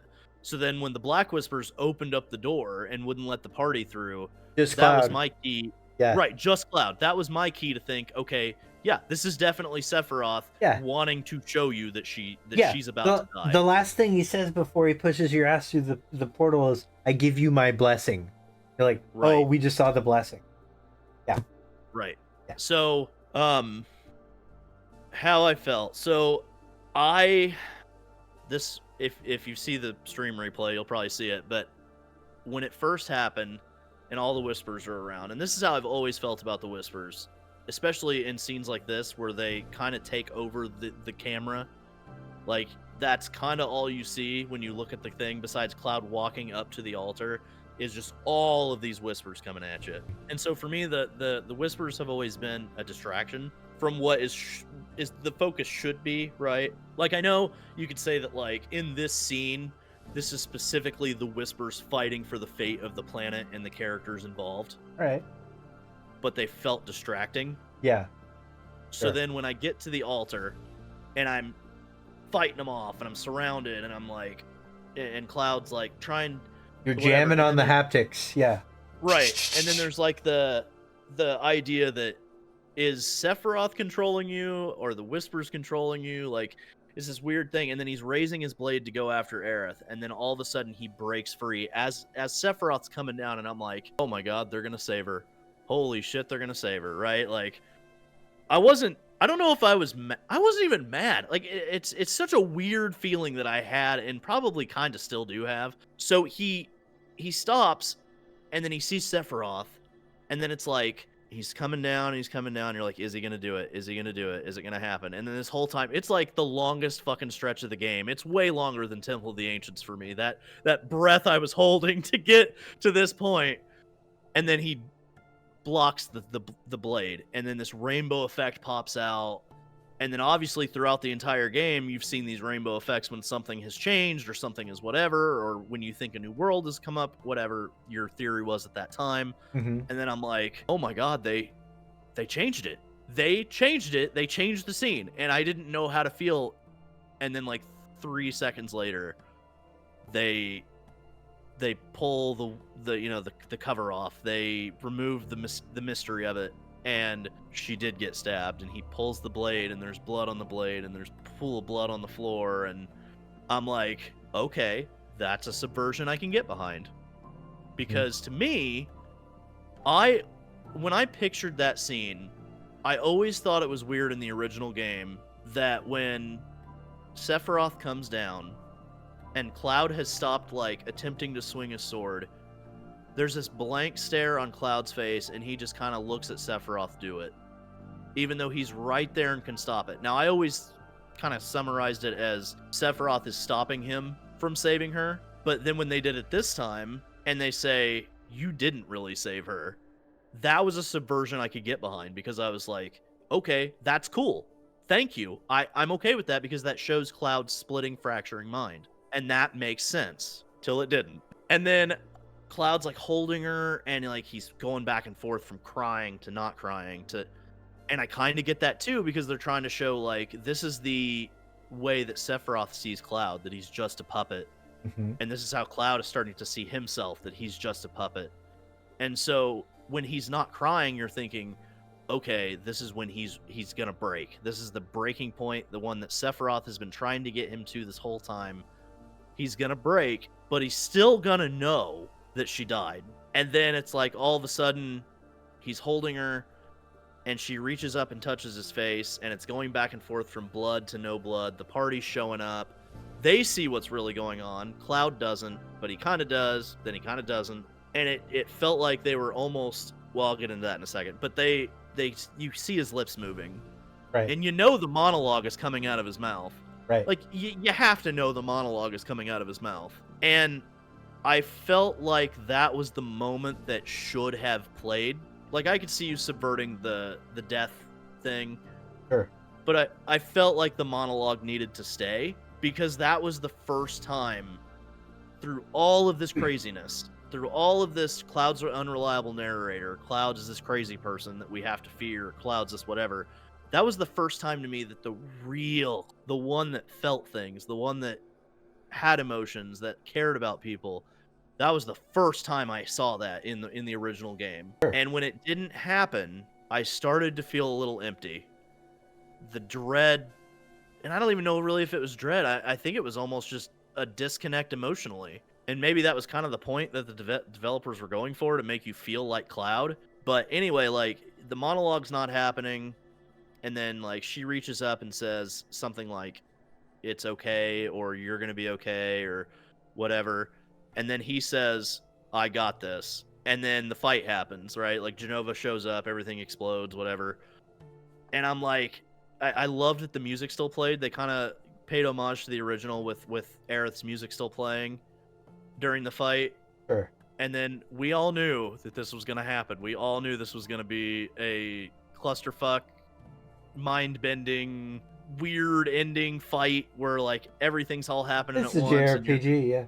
Right, it's a JRPG. We all knew it was happening, Yeah. you know, especially after the end of Remake. But I felt weird, and I liked the fact that like even though they had committed to what they'd done, and I didn't necessarily like it, I liked that thematically they kept it consistent inside the game itself. Sure. Maybe not necessarily with the original, but they kept it within the game itself, and I can appreciate that from a storytelling standpoint. You want to keep things consistent, even if they don't line up with someone's expectations. Yeah.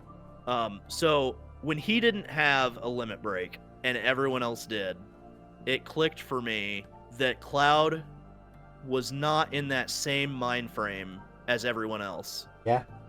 To him, whether he thought he saved Aerith or not, that confident, I got this, meant that he was not going into this fight with Genova on the same level that everybody else was. And so not having a limit break to me is symbolic of that, like, that tone they were going for. Cloud's crazy, but he's still standing up and doing what he needs to do to finish the fight. And then obviously like the phases and everything else, and then you get to Sephiroth, which I know it's a Final Fantasy VII game. You're gonna end with Sephiroth. It kind of felt unnecessary, but then at the same time they went and did the thing that I was hoping to God they wouldn't do until at least the third game, and they fucking power of friendship Sephiroth. And dude, I cannot tell you the amount of physical cringe that I felt when I saw that goddamn scene, and 4 years of vindication just came flying up to my face. And I sat there, and then I thought about it, and I was like, these sons of bitches actually did it. They took the theory that I had 4 years ago, and they did it. And what's even more hilarious about this is that not only did they power a friendship Sephiroth, they did so with Cloud having a blade infused with Mako, which was exactly what I said was gonna happen at the end of Part 3. Do you mean the slipstream sword, or do you mean like the literal Mako stream that comes off of the sword before he deludes himself into thinking he saves Aerith? The slipstream saber. Yeah, okay. Because it's infused with Mako. I thought so. Legitimately, I thought it was going to be like a Buster Sword covered in life stream ability, like power. You know what I mean? But we I'll would take never this be as, that lucky. I'll take this as a moral victory. Okay. But dude, the worst part, and I know this is going to catch some flack, but the worst part of that whole power friendship thing for me was the fact that when Cloud left, or when Zack left the fight, and then he was fighting Sephiroth Reborn on his own, and they put the fucking swords in front of their face. I mean, and say the Soldier Creed together. Yeah. Which, like, yeah. Why dude, I hurt. Yeah. I physically hurt watching that. I get it. It's fan service. No. I'm gonna grant you this. That is a deep space level of freezing take. Nobody I know, like the most positive people I know, are like, oh, that was a good choice. Nobody I know likes that. But you're okay. That's safe. Yeah, that's very safe. But I'm not gonna say the fight wasn't cool, because honestly, it was cool as shit. Like, I'll admit that. Like, it's not story wise. No, I didn't like it. Not even a little bit. Cool factor, loved it. Thought it was awesome. I thought like maybe it was a little too long, but I like that it kind of paid homage to the original when it came to like the multi-team battle. Yeah. You know, it made you whatever. But from a story perspective, obviously I wasn't a big fan of it, especially with, you know, my feelings on dead characters and how they should be treated and respected and everything else.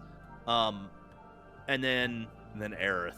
That was this one didn't make me cringe like the soldier thing did, which is ironic considering my username. But that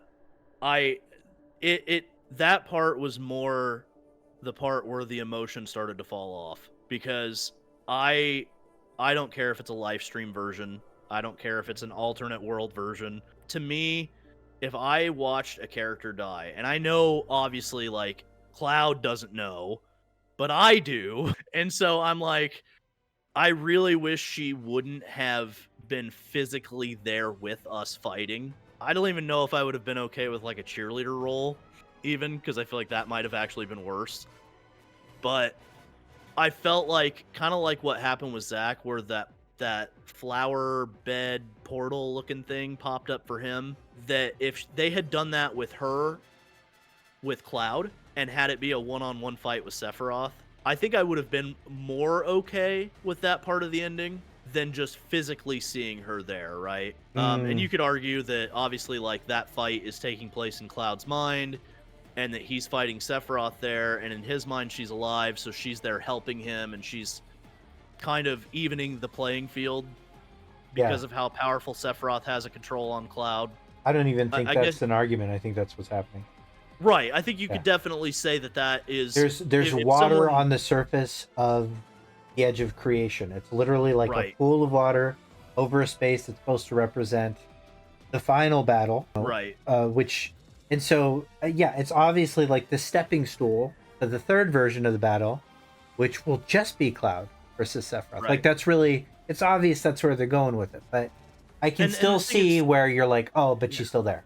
Yeah. Right. Yeah, it's less about the why, I guess, than it is that she's there, if that makes sense. Like, it's that I feel I saw her die, so I shouldn't see her fighting with the same materia setup I left on her. Or didn't for some people because they thought there's no way. I, however, prepared. But I feel like it just, for me, that's where the sinking feeling got, that they weren't going to commit to leaving her dead. Okay. And so when we get to the end of this part, obviously we're going to probably clarify some of the things that we've talked about, but it fell off for me right there. Okay. And then you defeat Sephiroth, which I thought it was a nice touch that, you know, if you get your limit break and use it there, like, that's you finishing the fight. Like, that's the finishing touch on the fight. And then, you know, they give you the, well, see ya. And Sephiroth just fucks off. And she's like, oh, it's because he knows this isn't over. And thematically, and from like if you're going to look at it psychologically kind of point, I can't believe I'm saying this. I like the psychological aspects of it, I guess is what I'm saying. Like, when it comes together psychologically, I like those aspects, but I'm more of a lean into it from a spoken perspective and not a visual perspective, I guess, right? And it's weird for me to see her on screen saying it. And then I think the ultimate sin for me here is the burial. I think, to me, that is the part where it finally sank into me that they were going to leave this open to interpretation. Even if you can make the conclusion that she is dead, which I do, I think she's dead. I will go out and say that I believe she is dead. It's hard for me because I built that, and I know this is going to be the same thing it was with Remake, but I built that moment up in my head where I thought, with the way they did like slow walking segments in this game and like certain things like that, that you would kind of have the... Did you play Cyberpunk? Oh yeah. Do you remember in the very beginning of that game where it's like your first mission and you're carrying the girl slowly out of the bathtub through the thing, and you kind of have this like realization that like, okay, this world is really severely fucked up? Yeah, if you play Phantom Liberty, it outdoes that moment if you get the true ending, because you spoiler, all of your cyberware stops working. It's like the cost of you living, and it makes you feel worse about being alive. It's fucking amazing. 10/10, awesome. By the way. But yeah, I'm gonna have to play that. Yeah. But yeah, so I had built that moment up in my head, and I thought like, let's have Cloud carrying her. Yeah. And then have the player carrying her and make it a slow walk segment.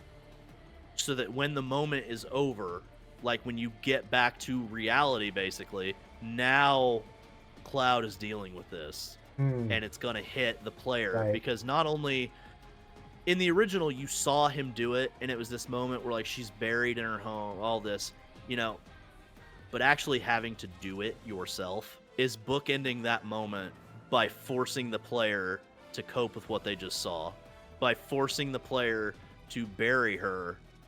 That way you're not only making the characters come to this moment of grief and whatever, you're making the player deal with it. And to make the player deal with it on a personal level, that's more of a mind fuck to me than what they kind of really did. Because now, to me, the way I read it is that, and you're gonna agree, I know you're gonna agree with this because you basically already said it earlier, the focus is on Cloud, not on Aerith.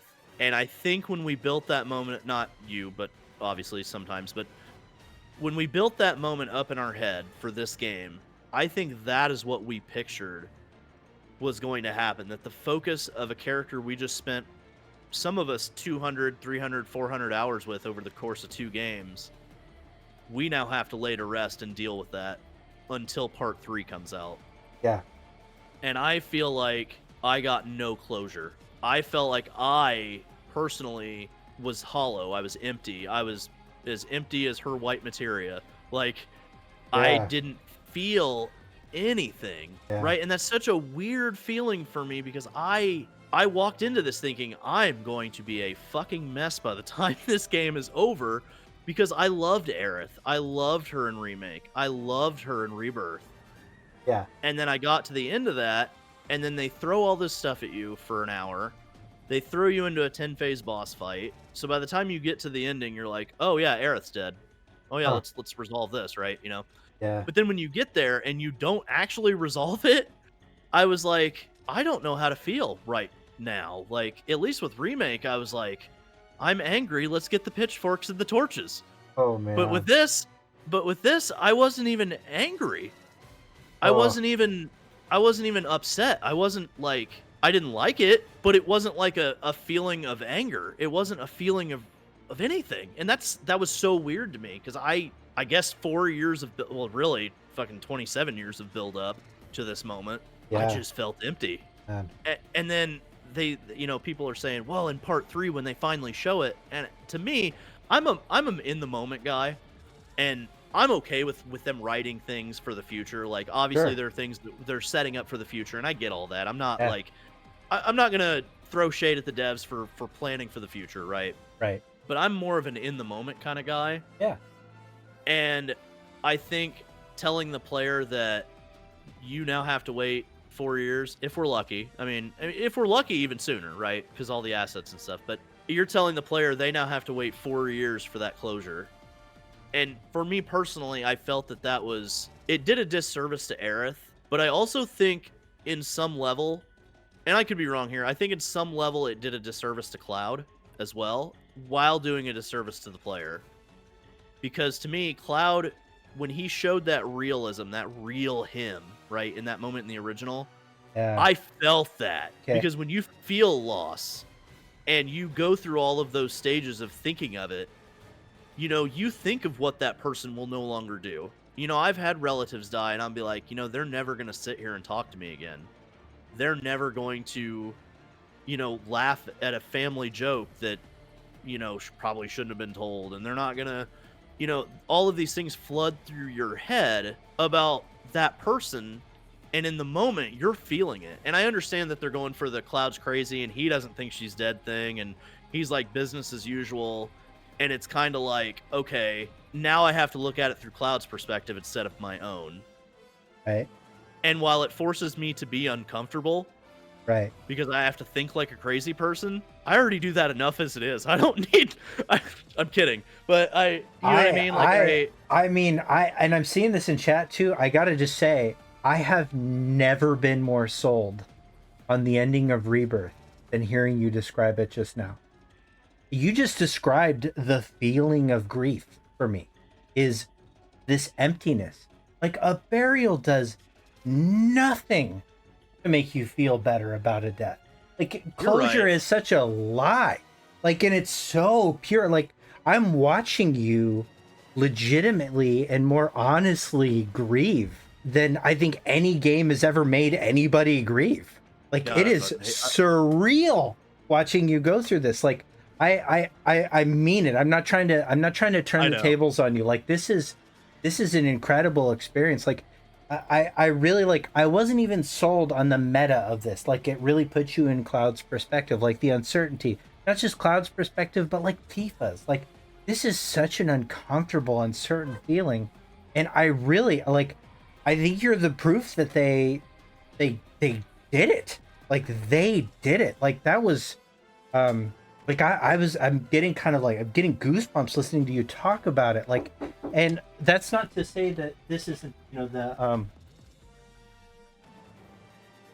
I mean, so really, dude, like the way that I was conceptualizing you talking about that was like it was really, like, I think the meta point of this, like I wasn't really convinced that like the feeling that we're supposed to get from that from the end scene was supposed to be anything other than like mystery box stuff. And on its own, the mystery box is really compelling to me. I'll tell you that for me, what I felt about like the actual scene is that, yeah, we're missing out on a moment that is clearly getting pushed to part 3. We're going to hear that speech in part 3 in the live stream sequence. We're going to hear we're going to see the body lowered into the water in the live stream sequence as a as a part of Cloud's self-actualization. And I think that's pretty much a given, and I like that personally. I think that's a good way to make the game about what it's about.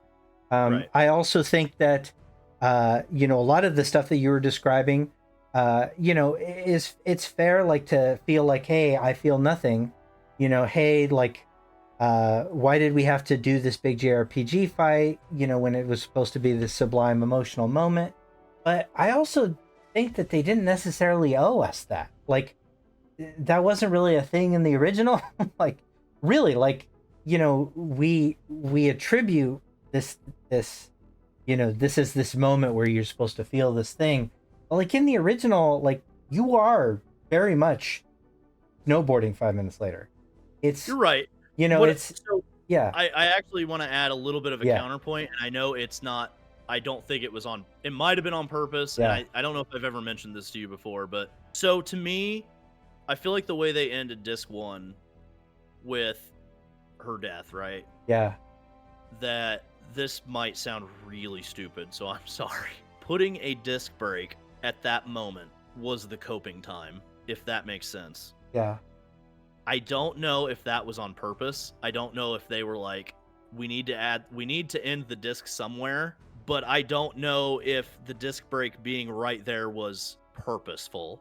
But that's how it felt to me when I played it, was her death is there. Now I have to swap discs to even continue. But now that I've seen what I've seen, do I want to continue today? Or do I want to think about the scene? Or do I just put the disc in and keep playing? You know what I mean? So it gave you that like kind of meta option, I guess, to put the disc in, keep playing or whatever. It's like you actually have to interact with the disc and everything else. So I don't know. Maybe that's just me rationalizing it that you're snowboarding 5 minutes later. But to me, that's why it doesn't jar me as much sure, to snowboard 5 minutes later, because there yeah, is that disc break. Right, and as NSP saying, the passage of time is a little bit different. It's right. So, um, I don't know.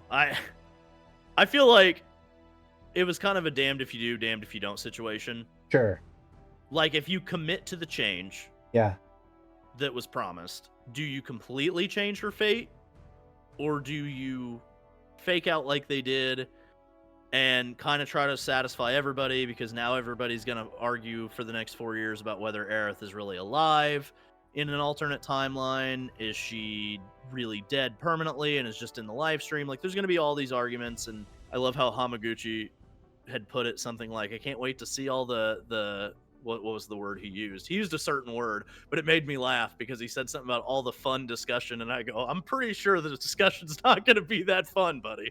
Like, it's just the way he put it was kind of funny to me, because it was almost like he hadn't seen all the things that had happened in the 4 years leading up to this game. But I think if they had committed so hard to the left turn, it would have put off a lot of people. Yeah. And I think if they had just done a shot-for-shot recreation, it would have put off a lot of people. So I think it was kind of like a damned if you, damned if you don't. And if they're going to commit to a certain path, I would rather see them commit to that path across 3 games than see them get to the end game and be like, okay, well, we fucked up, so now we're gonna retroactively fix it and Deus Ex Machina themselves, and then try to write them out of a corner and then back into corners and out of a corner. And it's like, I would rather, if I may not like it and it may not be for me, and I've conceded that fact that it may just not be the remake that was for me, but I would rather see them do it in a way that they can look back and say, it may not have been perfect, but we did it our way. And I'm not a fan of every piece of art ever made out there, but not everything is my taste either. And this specific style of storytelling may not be my taste. So yeah, I may not like it, but I hear what you're saying. I hear what you're saying, and I think like I think if I'm like really honest with myself about like part 3 and the subversion that they've set up so far, I think there's the 2 worst things that I can currently think of, and this might change because I think it's important. A thing that I try and avoid now is this assumption: just because I cannot conceive of a good resolution means that it doesn't exist. That is a very common thing that a lot of people have. It's basically an argument from ignorance for like creativity. So it's like an argument from incredulity. I try and avoid that kind of thought. But as it stands right now, I do know that they set up this kind of subversion. I do think that, like the 3 or 4 years we're going to have to wait between disc 1 and 2 is a good counterpoint to your counterpoint about disc swapping. But the truth is they did set up something subversive in game 1.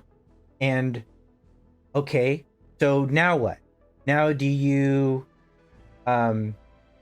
cater to purists, or do you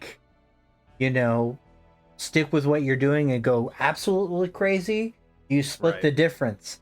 And for me, like one of the most subversive things you can do is actually split the difference. I don't think that the most subversive thing is just to make it a fan fiction thing. I don't think a big fan servicey Goldian ending is that subversive. I think splitting the difference is actually more of an interesting adaptive take on this. And that's kind of what I think Remake is. It's an adaptation. Like, that's the only thing that totally works for it. Right. It's got remake elements. It's got some sequel elements, seemingly less than what a lot of people thought, but still, I think you can kind of sort of see what we're talking about. So for me, I think there's 2 worst possible outcomes in part 3. That is, Aerith and Zack both die, or Aerith and Zack both live. I think the best way to split the difference is let one of them survive. And that's screwed up, but I think that is kind of the best way to go about it. It's the only way. Right. I think, though, the problem is going to be is that they're going to have to make that choice. And I think if they make the wrong one in that scenario, I guess the wrong one is subjective, of course, but okay, I think in the grand scheme of things, more people are going to want Aerith to live than Zack. Sure. So if you were to make the choice that Zack lives and Aerith does not, I think I guess it could be 50-50 in Alienation. You know what I mean? Yeah, but I don't care about people. They fuck them. I'm more concerned about the art honestly, like, what's a more Right, artistically yeah, interesting yeah. thing? And I know this is going to sound ultra snooty and elitist to say, but I'm more interested in what Metacritic says than what, like, half of the fandom said. Like, yeah, Right. people are going to be really upset, but like, half of them, have elected really dumb presidents. Like, I don't care. Like, that's fine. I think the one that cements the legacy of the Rebirth and Remake project as like a subversive success is to deliver on enough of the subversion that the stakes matter. Will we get a shit ton of people mad about one of them living or dying? Yes. I don't care. The art is more important to me because I think overall that has a bigger impact on like the way we view creativity as like a thing. And that's what's more interesting to me about Remake. That was what was more interesting to me about OGFF7 is the impact that it had on how we address things. Like, Right. and to me, the 7R project has this ability to shape the way we adapt things, shape the free us from some of the constraints that we have on adaptation.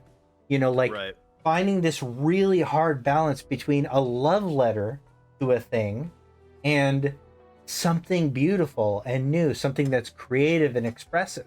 And where I think creative and expressive stuff doesn't like help in adaptations is with like new tacked on filler.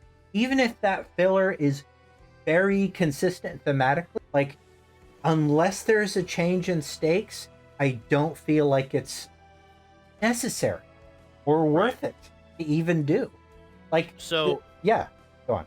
Let me ask you this. So in the context of multiverse theory, and I'm a guy that likes stakes in my stories, right? I like that there is a possibly insurmountable task that the party or the character has to overcome, and there's no failsafe. Right. If you not necessarily no failsafe, because obviously like you have to write an ability to get over that hump, right? That's not what I mean. I mean like don't put Deus Ex Machina in there. Don't like ass pull something. You know what I mean?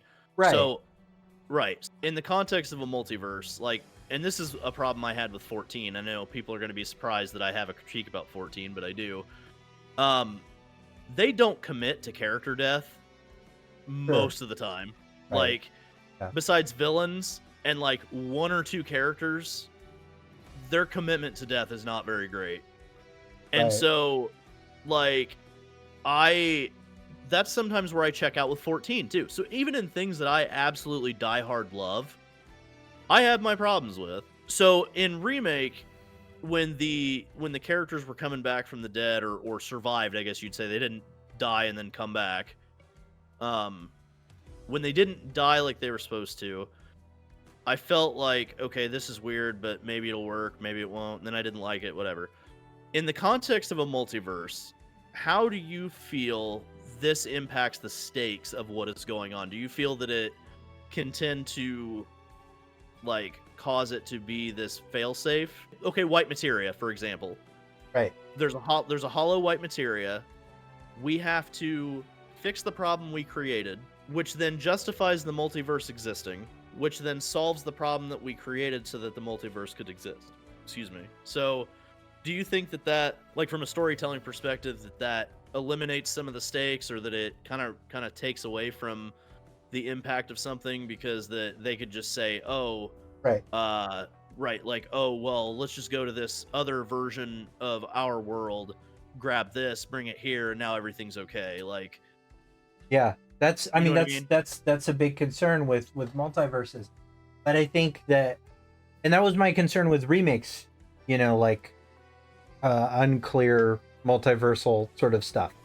I am way less worried about that, and I think that's one of the things that most people are less worried about in Rebirth, because they've very much de-westernized the multiverse. So it is not an MCU multiverse. Instead, so like, and to be clear, nobody's saying that this is not a multiverse, okay? Like, I want to. I think a lot of people are like just uncomfortable using that language now to describe this because of how much it detached from, the multiverse having a real stake in anything. The purpose of a lot of multiverse stories, like you said, is like it's a Deus Ex, or it's a break glass. Like, I am creatively bankrupt. I need anything. But instead, what the only real multiverse that matches like the Western concept of a multiverse involves Gilgamesh Island, and I mean it. Nobody is looking at Gilgamesh Island and say this means Aerith's gonna live, because that's what Right, people no. really give a shit about. Like, they want to know if their favorite shit's gonna happen, or the Right. people that they want to fuck are gonna fuck. Like, that's what people really care about. Like, I'm like, I'm sorry. it's true though. It's true, right? I Like, know. it's Trust true. me, I know. And I'm not even criticizing that. That's fine. Like, people, like, this is their escape. They can enjoy it however they want. We're too hard on people that like that part of the story. We are. It's a totally valid thing that people are allowed to like. Please be Right. nice to shippers, okay, is what I'm saying.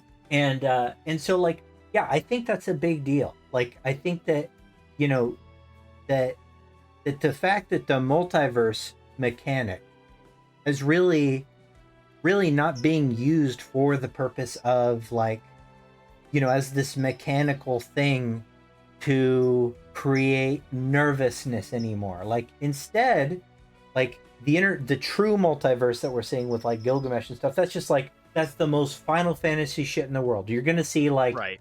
you're gonna see Gilgamesh in every Final Fantasy. Not a big deal. If you have a problem with that, I don't know, play Annapurna games. Like, this isn't for you. Final Fantasy is the wrong genre. Right. But No doubt. but what instead I think the multiverse has been reduced to, and this disappoints some people, is instead it's more of this elegant way to explore the themes of Final Fantasy. And I think the interlude, even though there were some issues with the way that some of those scenes were built, they felt peeled back a little bit. It was an opportunity for us to spend time with characters and for us to build moments. And I think that it did what it was supposed to do, or it made it clear that that's what those scenes were supposed to do. I do think that Zack is more interesting now than he's ever been. I still don't think he's that interesting, and that's just my opinion on it. I think the most interesting thing they can do to Zack is make him survive and be single and ready to mingle.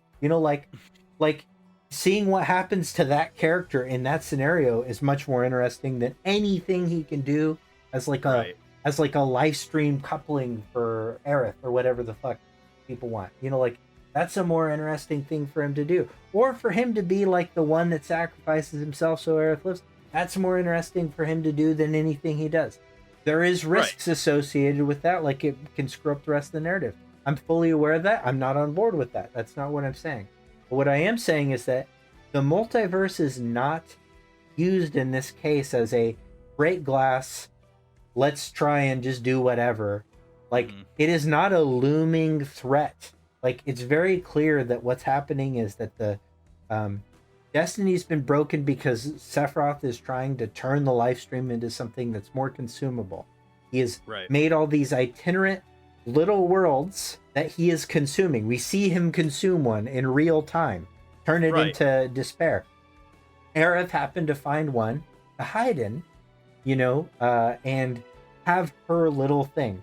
Like, the reason we know it's not like a true multiverse is, first of all, the entire interlude all takes place in Midgar. We never see like Hug and Gaga. All of the characters that are the focus of the interlude are people that Aerith specifically knows. And like, and I was actually going to make that connection when we talked about this, because I thought it was interesting that, you had Kyrie, which I believe in the kids are all right, she knew from childhood. Yeah. You had Biggs, who she grew up with, which I think was in Traces of Two Pass. Yeah. You had Zack, the obvious connection. There's Sephiroth, the obvious connection. Maybe not necessarily ever past, but if you want to get into the whatever. Anyway, Well, did she? Yeah, she would have known Cloud. Well, yeah, I guess you could say she did from Remake and all that. But, um, like everybody that is in these worlds that we know of is related to her in some way. Elmira, Right. even Marlene. She Yeah. saved Marlene in Sector 7. Yeah, they had that And weird thing where also, they had the weird thing, which kind of weird to show a child you're gonna die, but yeah, whatever. anyway, Yeah. yeah, whatever. I'm glad I mean, that at she was least comforted by that, you know. at least she didn't fucking tell her that her dad was a dickhead for Yeah. 50 years. But Yeah. I agree. Yeah, I think it's hard to describe it because it's not even described within the game Which in a Yeah. deeper way. Yeah. I think it will be in part 3. I think it's really going to come into play Sure. obviously in part 3. I think the big worry with the multiverse is that in part 3. So okay, let me ask you this because I think this is also important. Well, I do want to finish this point, which is this: that I do believe that if the subversion of Remake happens and that things end up differently, they will not be because of this multiverse. I think it will just be because the writers wrote it that way. And that's better to me. That's better. It's not, it's independent of that. Right. And I think if they were to use the multiverse as a means to write the ending differently, that would set more people off, I think, than if they conclude the multiverse, let's say halfway through, and then the ending is different, right? Like, I agree with that. So let me ask you this. When it comes to the white materia situation, and it being a tangible thing that Cloud ends up with and gives to Aerith to replace hers, does that feel like the break glass in case of emergencies type of thing, or how do you see that? Because I really want some interpretation on that. So because to me it felt like here's this thing we set up for it being drained of its powers or memories or however you want to say it. So we need to figure out a way to fix that. So then Aerith and Cloud go on that date. At the end, she gives him the white materia. She pushes him into the live stream, basically, and then he ends up in the forest with it. Sephiroth acknowledges that it's not of this world and, basically calls her a cheater. And then it's this now tangible thing that Aerith has in our world that replaced her hollow materia. That wasn't my read on it. So my read on it was that that mechanically, I think it works the same as the black materia, right? So you get this keystone with the black materia that unlocks its counterpart in the space between worlds. So I believe that Aerith already cast that spell at the end of Remake. Remember that weird white shit she does on the portal? Right. That's the same purification thing she does when you see it in Rebirth in Cloud's mind battle with Sephiroth. She cast Holy on that portal in order to unlock the... So, I don't think the Whispers removed that from her. But, I mean, even if they did, that's fine. Like, that's still like what we're watching is a meta battle. Because it's within the same scope, basically. It's because where I kind of deviate a little bit from you is that the Whispers as we see them in Remake are already corrupted by Sephiroth. Really?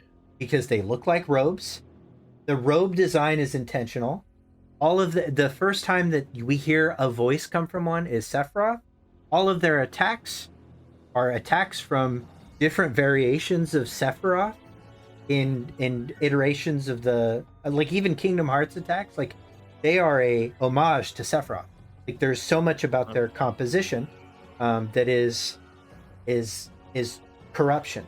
And I think the fact that the White Whispers maintain the robed form is a perfect metaphor and analogy for Final Fantasy VII, because it is the purification of a soldier. It's the purification of Jenova on Cloud. So Aerith is now part of that process, and that's going to upset some people. For sure. Like, that's, people really think that should be between two characters, and I think that it still will primarily be between those. But in a game about Cloud's, actualization, and you spent 500 hours over 3 games, like building affinity with all of these characters in Cloud, having them not be part of his journey is a little, I think, disrespectful to those characters. It does also Right. sort of technically fridge Aerith, which I'm a little against, but I don't know. Maybe she'll live or some shit. I don't care. That's like, that's they're gonna have to figure that out. I hope they do. Right. There's no way that they could make it all work. But the but the point I'm making is that, like, I really think that what the Whispers have always been has been, this setup to elevate the chess match. Like to sort of recognize there's this meta battle, to spread it over 3 things. And I know that it was initially jarring, and they also kept using like languages like Arbiters of Fate, and so you think, oh, these are fate ghosts, blah blah blah, and they are to an extent. That isn't an inaccurate thing, but they also read all of this imagery in them in the first game that was saying, hey, we're going to reward ultra observant players with the knowledge that this is Sephiroth's doing. And then in part 2, they did. They just like told you, hey, it is. And I think what else is good about that is that it gives me some confidence that they are going to allow people who don't astutely watch to get the context they need in the next part. Mm-hmm. So I think, yes, it's not fair to say like the only way, it's maybe a little disrespectful to create a piece of art that only people that have ultimanias are going to understand. But I don't think that's Right. what's happening here. And I think part 2 is the proof that at least some of the mysteries of part 1 do get answered, and that there is a payoff for looking close, but you don't need to. Part 3 is ultimately where all of the weight lies on that, and I'm really excited to see if they do it. And I'm optimistic that they can get pretty close. Right. And if they don't, then this was a fun journey at least all along the way. And I know that's maybe an annoyingly charitable take, but it's my take. Right. Well, and I agree with you too. And it's like, I look at it this way too. It's like if they nail part 3, it may not change how I feel about the endings of part 1 and 2, because I'll always probably feel that they could have been done better. But if they nail part 3 and it all comes together in a way that I feel satisfied, I can look back and say, okay, yes, I was right about some things. Yes, this is how I felt at the time. But, maybe part 3 will make me at least come around a little bit to the point of I can live with it, and it's not going to be this like, oh, fuck this game kind of thing, right? I think my fear is that they have written this now and they've committed to this path, and that part 3 is going to come out, and some of the things that we are seeing right now are not going to have a reasonable explanation, or they're going to leave the ending open so that they can continue making Final Fantasy games long after this one is over. Sure. And that's, you know what I mean? Yeah, and I get that that's like there is a want and a need, particularly if you have a certain feeling about a thing, to like try and be as uncharitable with the future of it as possible. I do that constantly, and I'm not necessarily faulting it, but I do think that we're not there yet, and I think you'll at least agree on that we're not there yet. We won't know till Right. we know. I am getting more the sense that this is like the last thing they ever want to do, like the primary devs, and the It most seems of like a this. retirement party. Yeah, it seems like if there's more stuff in the universe of Final Fantasy VII, it will be from other people and probably about other characters. Right. That's kind of the idea I'm getting from this. And you know what? Like, they don't have to answer every single mystery. There are things that can be left up to interpretation. The ending of the OG was kind of something that I could be agree with left up that. to Yeah. No, I interpretation. mean, yeah. There, I don't think every single thing needs to be Yeah. answered, but the major talking points, I think, multiverse, the fate of certain characters, how is Sephiroth kind of doing these things? Like, I think there's these key talking points that need to be resolved. Sure. And I think part 3 needs to have a resolution, because to me, Remake and Rebirth feel like they were building up to a resolution that we never quite got, if that makes sense. Yeah. It feels like so I've been comparing it to Mass Effect, and I know not everybody's played that, so I won't spoil anything, but Mass Effect was always built to be a series. And Mass Effect 1 has a definitive ending. Mass Effect 2 has a definitive ending, but they both lead into the next parts of themselves. Right.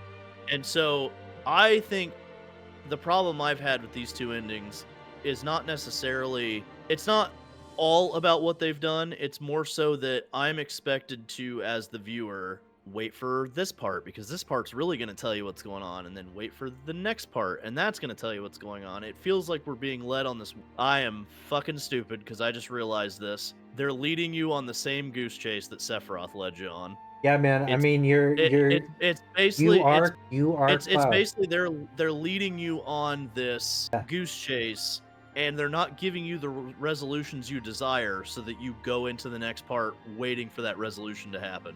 Yeah, man. And it's like I get it on some level, but as a consumer of media, I almost feel like I'm being robbed of said resolution in some regards. Sure, that's fair. And it's like I don't know how they could have ended it other than just following the blueprint with added stuff. Yeah, but there's like no rule that says that you have to end it like Mass Effect. And I agree. Right, and also I'll tell you where Mass Effect like really like actually struggled from that was the conclusion of the series. Part 3. God. You ain't kidding. Part 3 would have been much more rewarding, I think, if more of part 1 and 2 were designed in favor of it. That's actually always a criticism I've had. I felt like the first 2 games were too standalone, and it would have felt better had they been more focused on part 3. Now, right, and I also think too that like had part 3 of Mass Effect made part 1 and 2 matter. Yeah. Like it felt like Mass Effect 3 did this weird thing where like, yes, your choices from Mass Effect 1 and 2 mattered a little bit. Yeah. But then in the third game, they didn't by the end. So it's like, what was the whole point of building up 3 games? I know. You know, so I think actually that's kind of where I'm worried about this, is because I remember Mass Effect 3. I got that game at launch back at GameStop when they were doing midnight releases. And I remember getting through the end of that game and being like, what the fuck did I just play this entire 3-game series for? Yeah. And I think on some level, I think everybody that is feeling the way I'm feeling right now kind of has that thought in the back of their head. And even if they're not feeling that way, I think there are some people that are more on the, I love this ride no matter where it goes and blah, blah, blah. I think there are some people that think that are still having that little voice in the back of their head saying, I'm okay with you leading me here, but when I get here, don't punch me in the face. Absolutely. I mean? And again, like you could just say like as a just consumed product, if either way, Mass Effect or 7R, if the third doesn't deliver, then with Mass Effect at least you could say, well, at least I got the first 2. At least I had 2 conclusive, ending. Now, I don't necessarily, so I can see from like I'm doing consumer math, like, and 2 out of 3 felt like complete experiences, so that's fine. Now, to me, I do not personally need a closed loop ending to feel like a 300-hour platinum is a complete experience.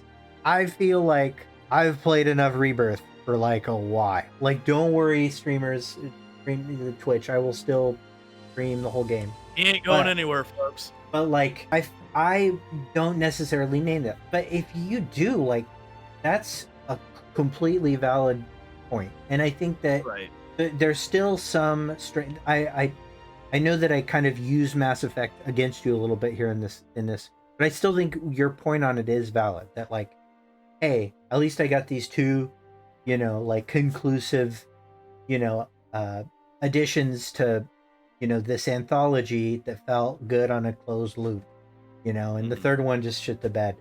If this shits the bed, it feels like it has more effect retroactively on the whole series. Right. don't. Yeah, It'll reflect on the series as a whole, as opposed to what would have happened had they which also makes the bookended each part. risks greater, though. Which also Right. makes it better art, in my opinion.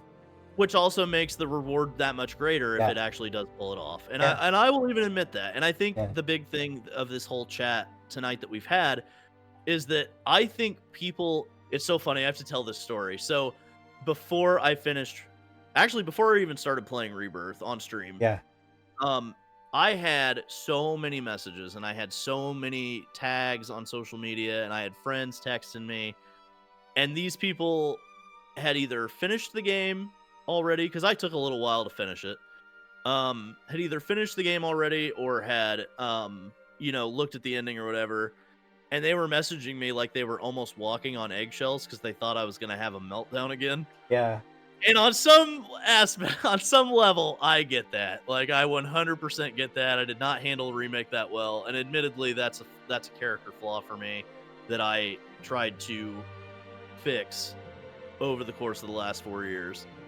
That being said, um, I just think it's funny that everybody thought I was gonna hate it. I ended up kind of not liking it, but whatever.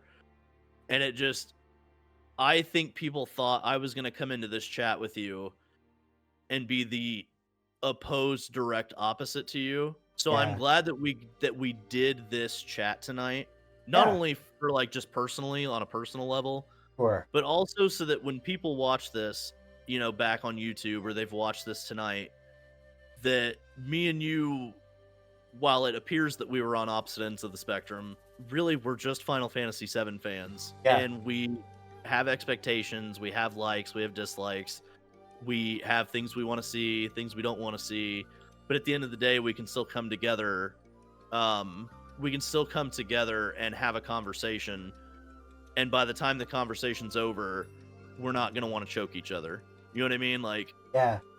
I think that was the kind of the big purpose that I wanted to get across during this whole thing. And you definitely did. And I think, like, I still think that it's good to have people that are maybe not like as optimistic or confident on the direction of the project be Mhm. involved in like the excitement of what's coming. And I think you are. I think, like you can both be honest about the feelings that you have and had during the game and be like unconvinced, by anything that, any conversation has had and still be like, man, this is going to be a ride. Like I still, I know that like what I'm hoping too is that you get the opportunity that the fandom isn't mean to you anymore. Um, they probably will be a little bit, but I think I'm hoping too that like uh we can insulate you as other content creators and people in the group. Like I want everybody that's ever on SEAL Team 7 to feel like they're in the bubble of protection Mhm. of SEAL Team 7, and you get to exist in this space. You get to like have fun theory crafting and like have fun being in the conversation, even if it's to shit on like, you know, the choices they make, even if it's to, maybe go a little easy on the Nomura memes. He's doing the best he can. And I like, actually, before we finish yeah, that statement, I want to say this. I actually do not. It's easy. It's low hanging fruit, sure. as you like to say. Yeah. Uh, I feel like it's easy to blame Nomura because he's always the easiest scapegoat, because number one, he's not in the public eye a lot.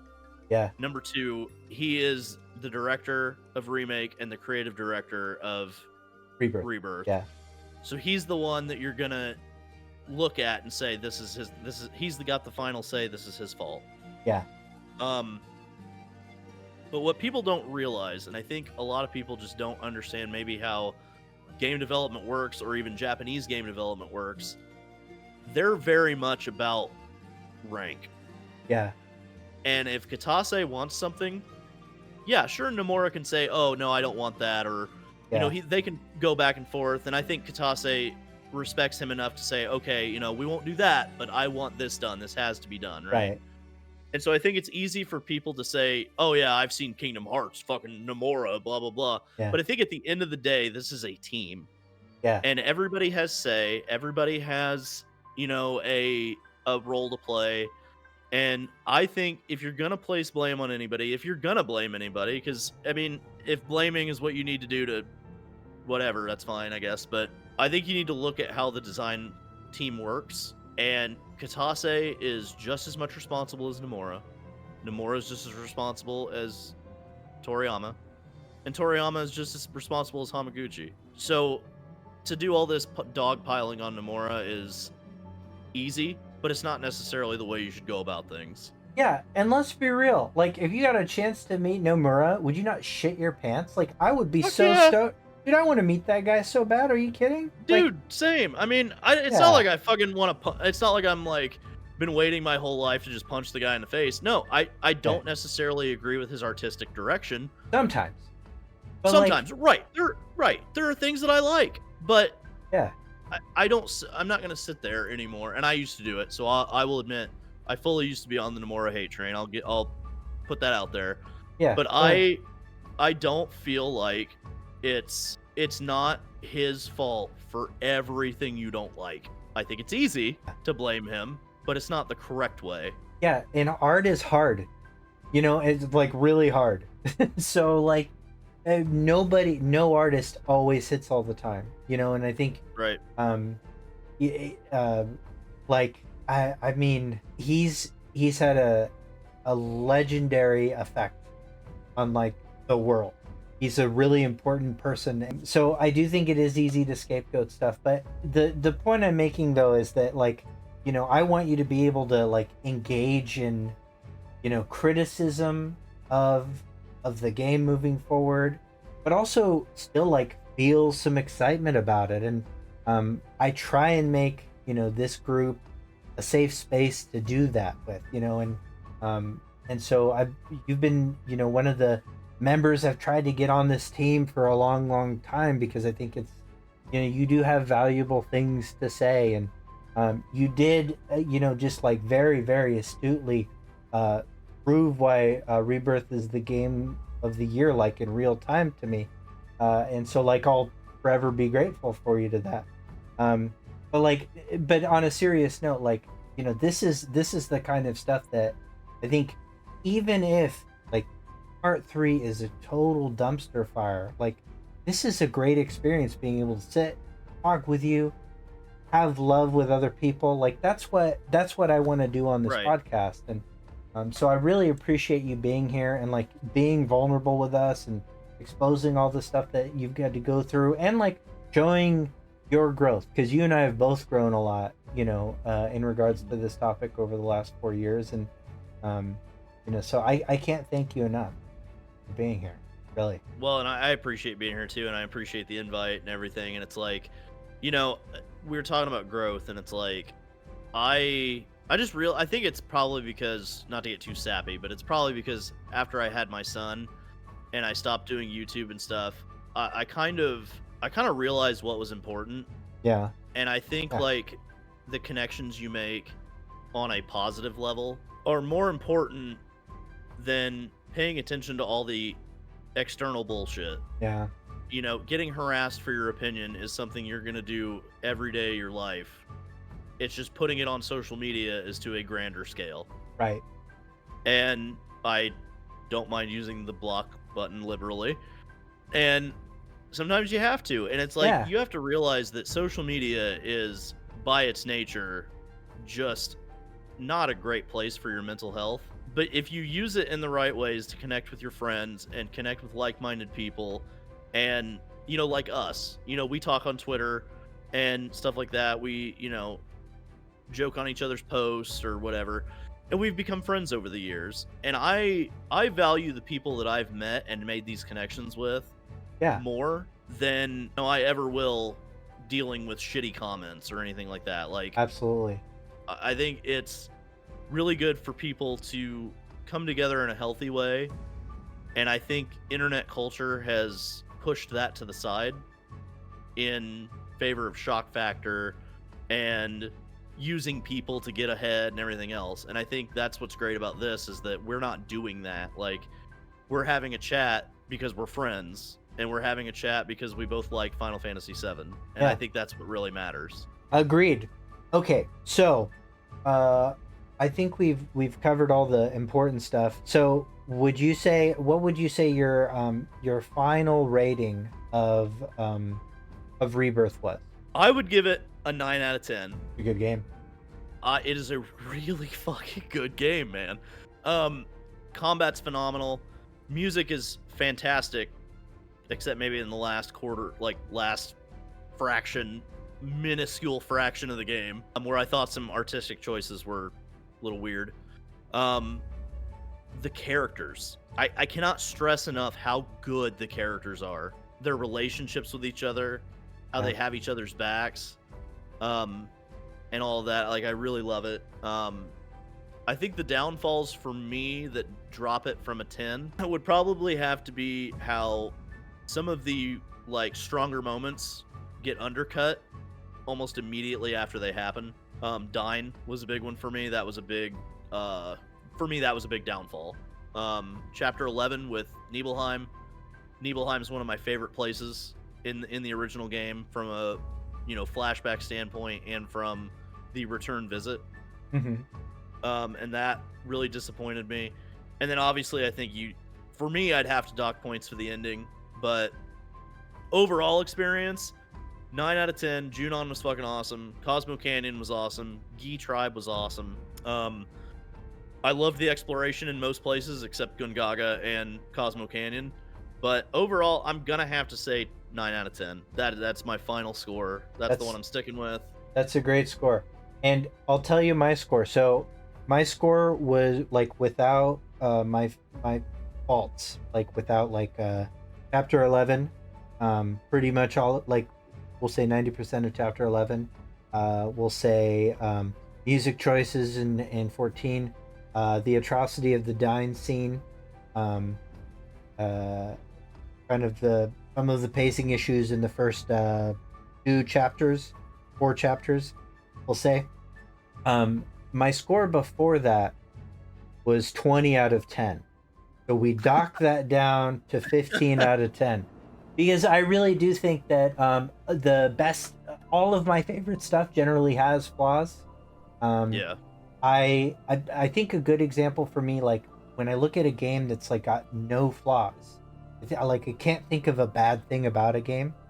I think of Ghost of Tsushima. Such a good game. Excellent game. Very few faults. Nothing like there's no like excess anything. Like everything is just, it's really as such. I would play 20 times more Rebirth than I would Ghost of Tsushima. I would play a ton more Dragon's Dogma 2. I would play like more Elden Ring. I would play more Last of Us 2 than Elden Ring. I would agree with. Than Ghost of Tsushima. And those games all have more flaws, but the net positive of the game just appeals to me more. And I do think the experience, not exactly the and so scoring is tough. Scoring is really tough for me, and the only way that I can make it work logically is to use extra credit, and so that's why this is still a 10 out of 10 for me, with even though there's things that I have flaws or issues with,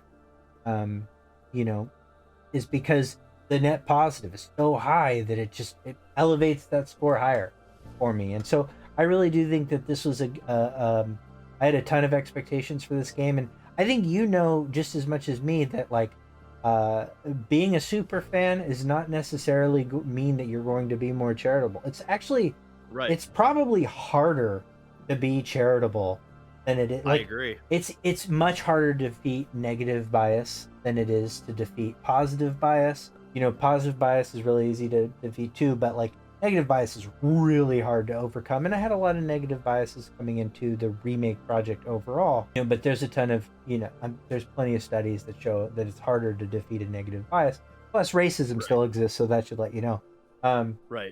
So like it's not necessarily like I'm just a stan. I think And I think that that's something that on my side I have to deal with a lot. Is, oh, you're just, a rider, you meet a Yeah. FF7 meet rider, and you have to deal with, you're just a hater, and it's Right. it's weird that when a hater and a rider come and talk for like 3 hours on a topic, we agree on like 99% of the shit we're talking about, Right. you know Well, and it's funny too because like you could give a game a 10 out of 10, but you say one flaw and the people that are like overly committed to it are like you're a hater. That part was awesome. I don't know what you're talking about. You just yeah, hate the game. You just hate everything. And it's like, no, I just didn't like that thing. Like, yeah. And but you just gave the it's game a extremism. 9. You just gave the game a 9 out of 10, and I'm reading the future. You're still gonna get called a hater, I know. you know but we got you, right? You're in the SEAL Team 7 circle of protection. So if anything ever happens like that and you can't handle it on your own, which I think you could, you just know we got you. I can now Yeah, because I don't care now. Like, I'm just like, say whatever you got to say because I'm not listening. You know what I mean? yeah, Like, I always appreciated the positive comments more, obviously, but sometimes those can be really hard to overcome the negative ones, and you're yeah, like, you know, uh, so it is tough sometimes, but then, obviously I said I've grown as a person and I've understood that like people are gonna say shit and I shouldn't care. The people I should care about are the ones that, you know, are the ones that care about me, basically. yeah, So, yeah, but I do have, okay, I want to do some lightning round real quick. yeah. You got it. And this goes for the chat too, whatever you want to say. Is Yeah. Aerith dead? Yeah. All Do you right. think there's any alternate timeline where she's alive? Okay. Is this a multiverse? Technically, sure. Okay. I mean, there's Let's Gilgamesh see. Island. It's a multiverse. It like the language in both languages. It's interdimensional rift. Okay. Do you think that these things in this other worlds are tangible? Like that they are existing and not just in Cloud's mind or not just dead in the live stream taking form? Do you think some of the things in these other worlds are tangible? That they No. can have a real effect on the world that we are in? Yeah, I hear what you're saying. No. So you don't think that Zach being there is going to matter? Um. Or Well, do you think it's more of like a meta brain thing for Cloud? Like, do you think Zach comes back and he is a full-fledged living character in our world eventually? if he is, then it's because, he was thrown into the multiverse, and that's part of the events of this game. Not like those aren't the. It's not that he is a Zach in a universe that lived. Like, he is our Zach. That was just Right. thrown from Aerith. So I still do think that if Zach survives somehow, it's not going to be like a copy of Zach. I don't actually think there are copies.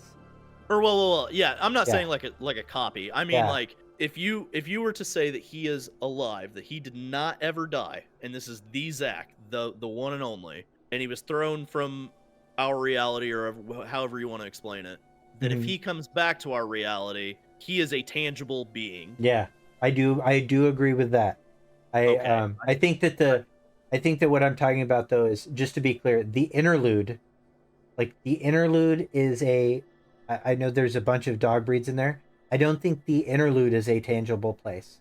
I think it's so clearly a dream world of Aerith's that, yes, she can bring tangible objects into it, but I don't think she is finding other copies of tangible objects that have met different fates and then ejecting them into the prime timeline. I think she took Okay. Zach from prime timeline and then brought them into this world. And yeah, Okay. yeah. Midgar Solemn fight. How did you feel about the resolution? I loved it. Here's why. From the party's perspective, Cloud did all that. I have a counterpoint, but I want you to finish. Okay. Cloud did all that, and then he just came out creepy as shit and goes like, did Sephiroth do that? And then the party's looking at him like, well, I guess maybe, but that was finishing touch, which is the level 3 limit break, the same animation that Cloud uses that just shot his ass out of there. So I love that, but also Okay, so totally Can get I the subversion. Yeah.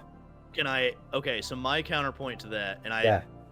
I agree with you that it could be portrayed that way, and if Yeah. it is, that it is cool, right? Yeah. It doesn't really get addressed.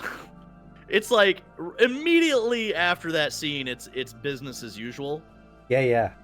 and it seems weird that like there's not even a mention of it at any point. Like, how did like when he gets dragged under the water, drug, whatever you want to call it, Yeah. English hard, and he comes out alive. No one is even like, "Oh, Cloud, how did you do it? Like, how did you?" No, they're just like, "Oh, glad you're okay. Let's go." Like, that's why it Well, I mean, we don't know because he's unconscious for a right, while.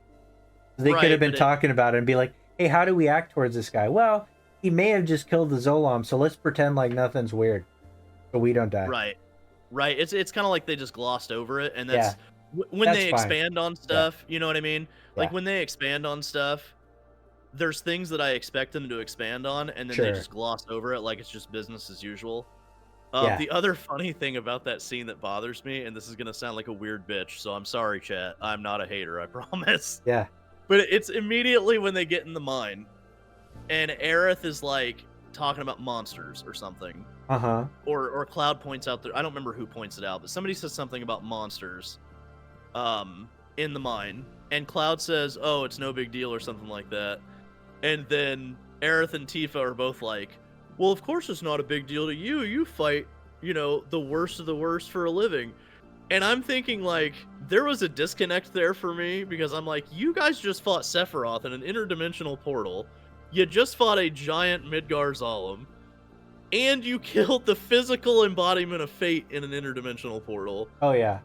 And now you're like, well, monsters in the mine are kind of a big deal. Oh yeah. There's all sorts of like just your typical JRPG power scaling problems that you're gonna get and everything. Like, I like, know. uh, like, do like Solemn Gus's crew, like a motorcycle gang, like puts Right. like imprisons you, and you've just leveled planetary threats. Like it is. Yeah.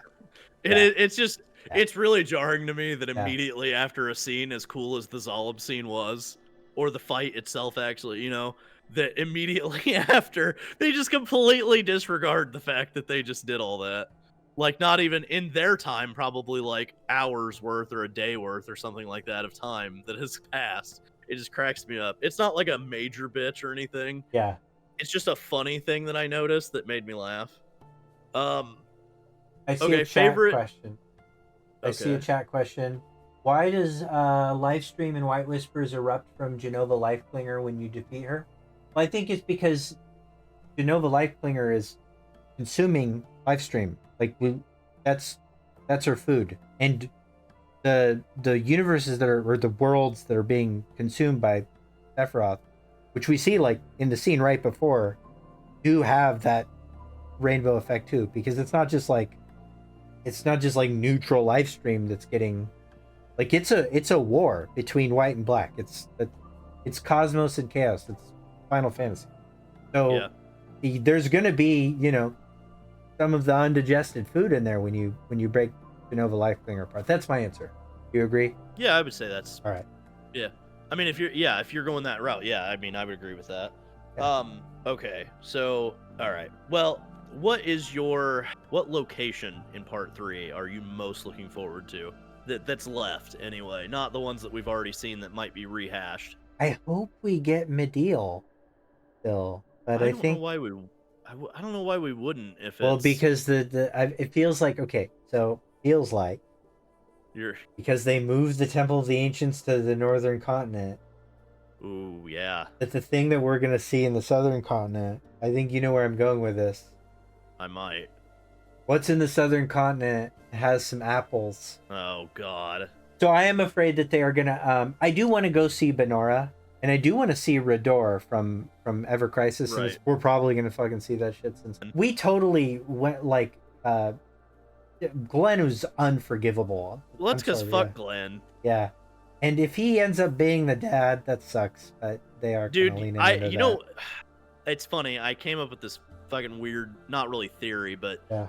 for Glenn, isn't it funny that like every once in a while Rufus like shoots a glance or like says something weird, and then he was in the helicopter with Hojo, and he wasn't talking to Hojo, he was talking to himself basically, and he's like, "I hope you're watching, Dad." And if I remember right, in the subtitles, the word "dad" was in quotes. Yeah.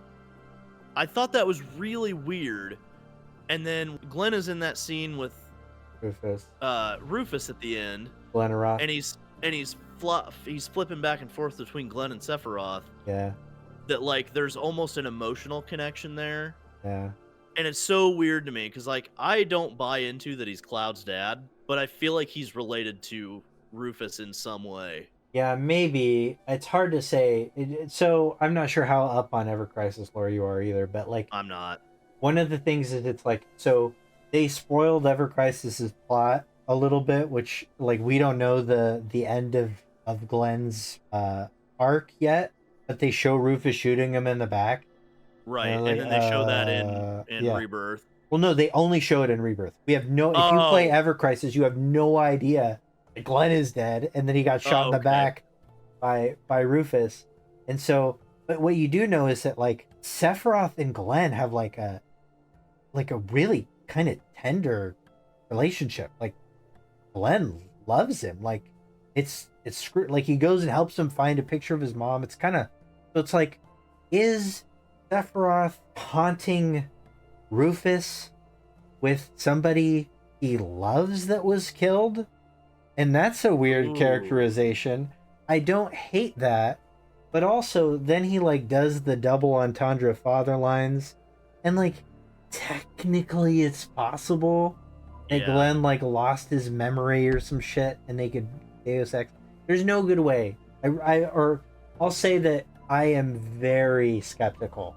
Like my skepticism level of them being able to pull that off is very high. Well, and the thing is too, like there's also the before Crisis lore of Rufus funding Avalanche.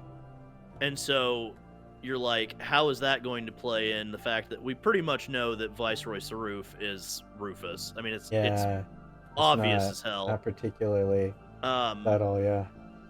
And in Japan, it's just like straight up, like it's right. So my thing is that are they going to play into the fact that even though Rufus is the president of Shinra, that are they going to bring up the fact that he funded Avalanche, and Avalanche is in with Wutai, and the whole thing with Viceroy Saruf is that he is from Wutai. So then Rufus is not only the one funding Avalanche, he's also the technical de facto leader of Wutai, and he's also the president of Shinra. It's like, how are they going to tie all that together in the third part? And have it mean anything, right? Like, what does it do for the overall narrative for all of this to be in play? So okay, I was totally like, I'm on board with it just without Glenn, like, because they did all this cool stuff with like, they did all this cool stuff with the Republic of Junon and all that stuff, and my fear is just that by like making Sephiroth like kind of be in the resistance, then it does very much devalue the morality of the resistance. And I think that is not a Final Fantasy VII message. Yes, shades of gray with all the different, yes, unity and saving the planet comes first, definitely. But also, like, of all the things that I'm most fearful of undercutting the anti-capitalist themes of Final Fantasy VII, it's Glenn, which holds the extra irony that he is in fact a gacha game character, which is the most capitalist thing in the world. So it's ironic, isn't it? Yeah, there's a little bit of stuff that I think they're missing on. But again, as long as the live stream scene's intact, I don't give a shit. I get you. Yeah. So I do, before we like really run into the ending, I made a list of all the locations that are left, and even like obviously you mentioned Benora, and it's like, okay, what all locations could there be? And it's like, there is 1, 2, 3, 4, well, there's like 20 locations left. in this game, or at least scenes that you could say will come back or whatever. Like, okay, we've got to go back to the Midgar for the raid. If this is the final game, and I understand that Rebirth is a really long game, especially if you engage in the side content. If Part 3 is really the final game, are we going to get all of the locations that are left, and are they going to be meaningful? And do you think some will suffer for the sake of getting through the third game's narrative? Because we have Wutai that's going to be way bigger this time than ever. And we're not even talking about stuff like going back to Junon for the underwater reactor, you know, the whole huge materia plot line, if it's there even. I'm assuming it is. You know, you have to resolve all the plot threads of Remake and Rebirth, which is the multiverse stuff, all that. You know, we didn't see Bone Village, Fort Condor. We didn't see, like, Rocket Town yet. There's a lot of stuff that is still left. I know Disc 3 was, like, really small. It was just, like, basically the ending. But I feel like there's a lot. Do you think there's anything that's going to get cut possibly in the future? And what might suffer because of it? Or do you think they're just going to try to pack in a 90-hour game and say, fuck it, and just put everything? I think they're going to pack in as much as possible. And I think 90 hours is, like, not an unreasonable number, if not 100, because they're not just like adding Wutai, they're making Wutai a big fucking deal. Like, right. Wutai is now the head of the Resistance, so there's all the Glenn and Matt stuff that's going on there. I think Ridor is probably not actually going to show up because I think there's a chance it gets sucked into the ocean at the end of this thing, conveniently. Wish Glenn would have. I know. So that said, though, I think that underwater is going to be like not a dungeon, and I think will just be like an extension of the Tiny Bronco thing, and will maybe be reduced to something more like, you know, a sub mini game, and then, like, you know, some very curated interactive point where you fight the Emerald Weapon or something.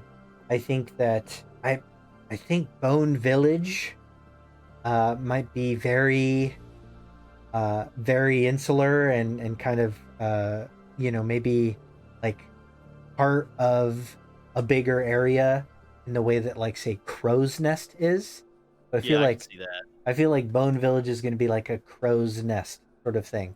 We're never going to Fort Condor as a place. I think that they sort of assume that we kind of essentially have, because there's a Condor, there's the Condor Quest, there's the Crow's Nest. We see it if you go to the very tip of Junon, you can see it. So it's like, do you really need to go there? I mean, we've done the game. Right. Yeah. Icicle Inn and Great Glacier could probably be. So the Glacier, I think, is just going to be like, they're building that into the open world, and they're going to have like things that are more dangerous about going through the Glacier area, right? Okay. So I don't think it's going to be like a dungeon the same way. I do think that they're never going to let us go back to the Forgotten Capital. Sucks, but I think that's just the way that it is. I think they'll find some way to do Bugenhagen stuff and lore stuff outside of it. So let me ask you this. When it comes to, so we have two characters that we still have to establish a major origin for. Sid and Vincent. Uh-huh. And then we still have Midil, potentially. Which, sure. I mean, the live stream scene's going to happen. Like, I feel like the live stream scene's going to happen in like a much grander way, maybe over several locations. Yeah. Right. So, okay, you've got those three things. You've got the Northern Crater. You've got the weapons, possibly, if those aren't just changed to the ones we see in the reactor. I'm assuming they're not going to be. That's going to be a big point of contention if they don't have those, I think. Oh, if they're just like whales? Yeah, no. Right. That's not happening. You know, we've got a lot of stuff, I feel like, with the way these games have expanded its content, that, like, okay, the Northern Crater's huge, right? And it's a huge part of the game. Obviously, we go there, what, twice? 3 times? Twice? Yeah. That's the thing. Like, what are they going to do to compensate for those areas being massively expanded. You know, like Vincent, okay, Lucrezia or Lucretia's Cavern. Do you think that's going to be in the game? Like, do you think that we're going to explore that deeply into Vincent, or do you think it's going to be they're going to tell his story? He's not going to meet her like he did in the original. Yeah.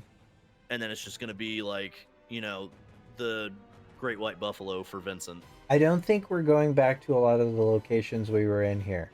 I don't think we're going back. Like, I think maybe Gungaga will get locked out or something. I think that's part of it.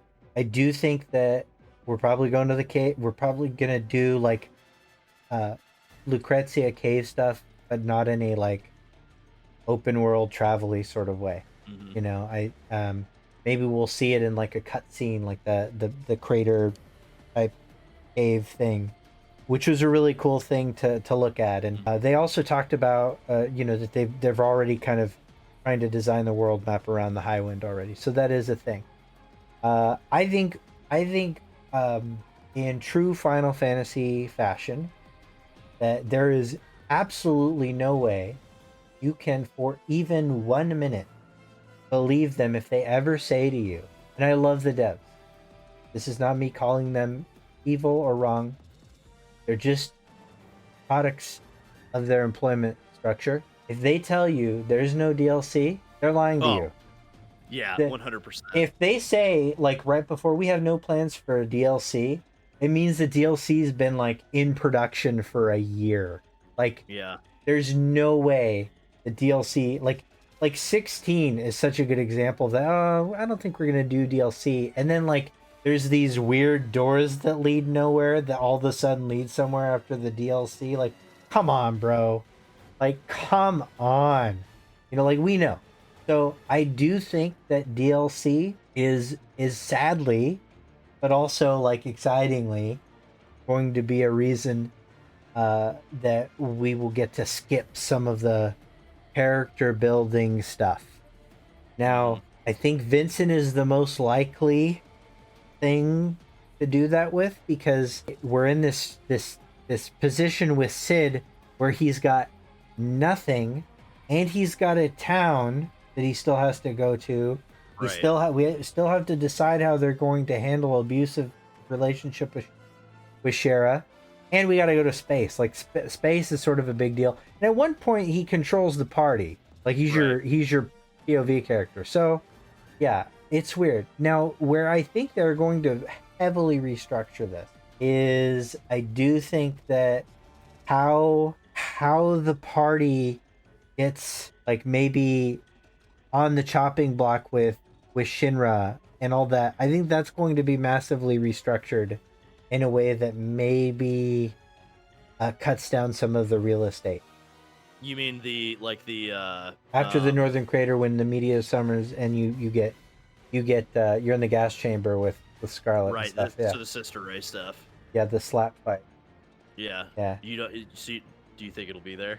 I don't think it'll. I think it'll be the most heavily changed. Yeah. For a bunch of reasons.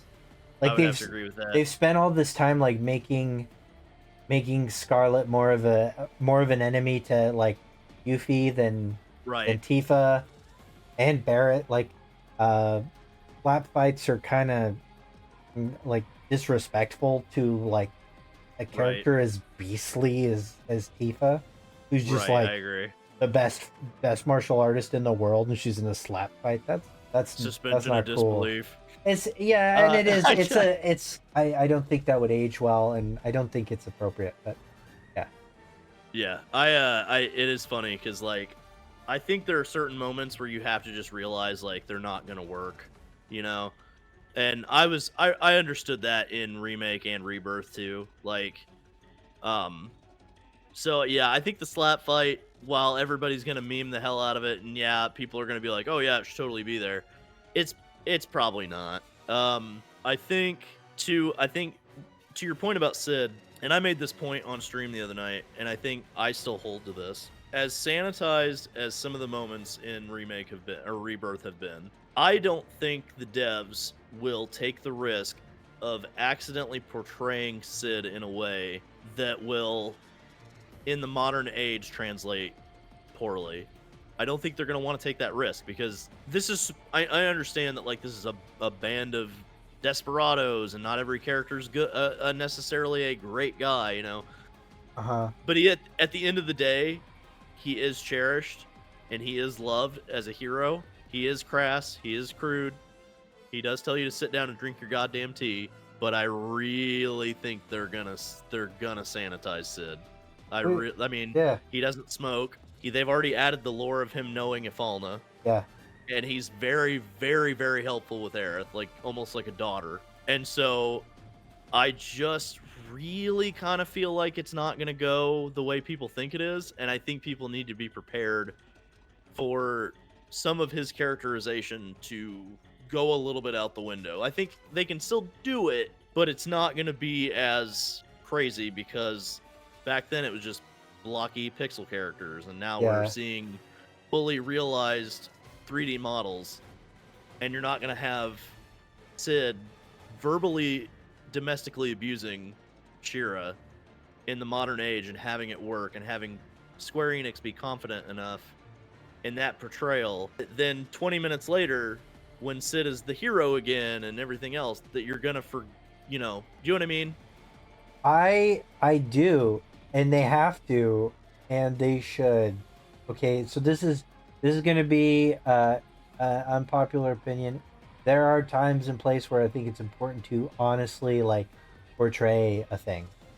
You know, I don't think this is one of them. I don't think we should normalize that kind of like one-sided violence against a woman. And I think that like it's one of my criticisms of Stranger of Paradise. I think that I absolutely checked out of the game when, you know, the main Sarah. character punches Sarah just to control her because she's not moving fast enough.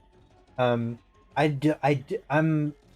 kind of against that, so I don't want to see that. I think that, you know, will they do a good job with displacement? Meaning, like, will they add other elements or attributes to Sid's character that make him compelling and consistent with the image we have of him?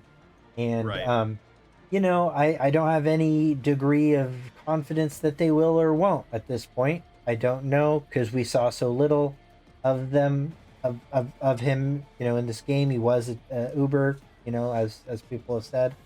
I will also just like kind of come out and say that like, you know, his characterization in Before Crisis is actually, as weird as that is actually probably what I think will be more consistent with the way we see him in Remake and Rebirth, the 7R project. Because I think that it is the sanitized version, and I do think that he will really punish, you know, Shara for, you know, that failure.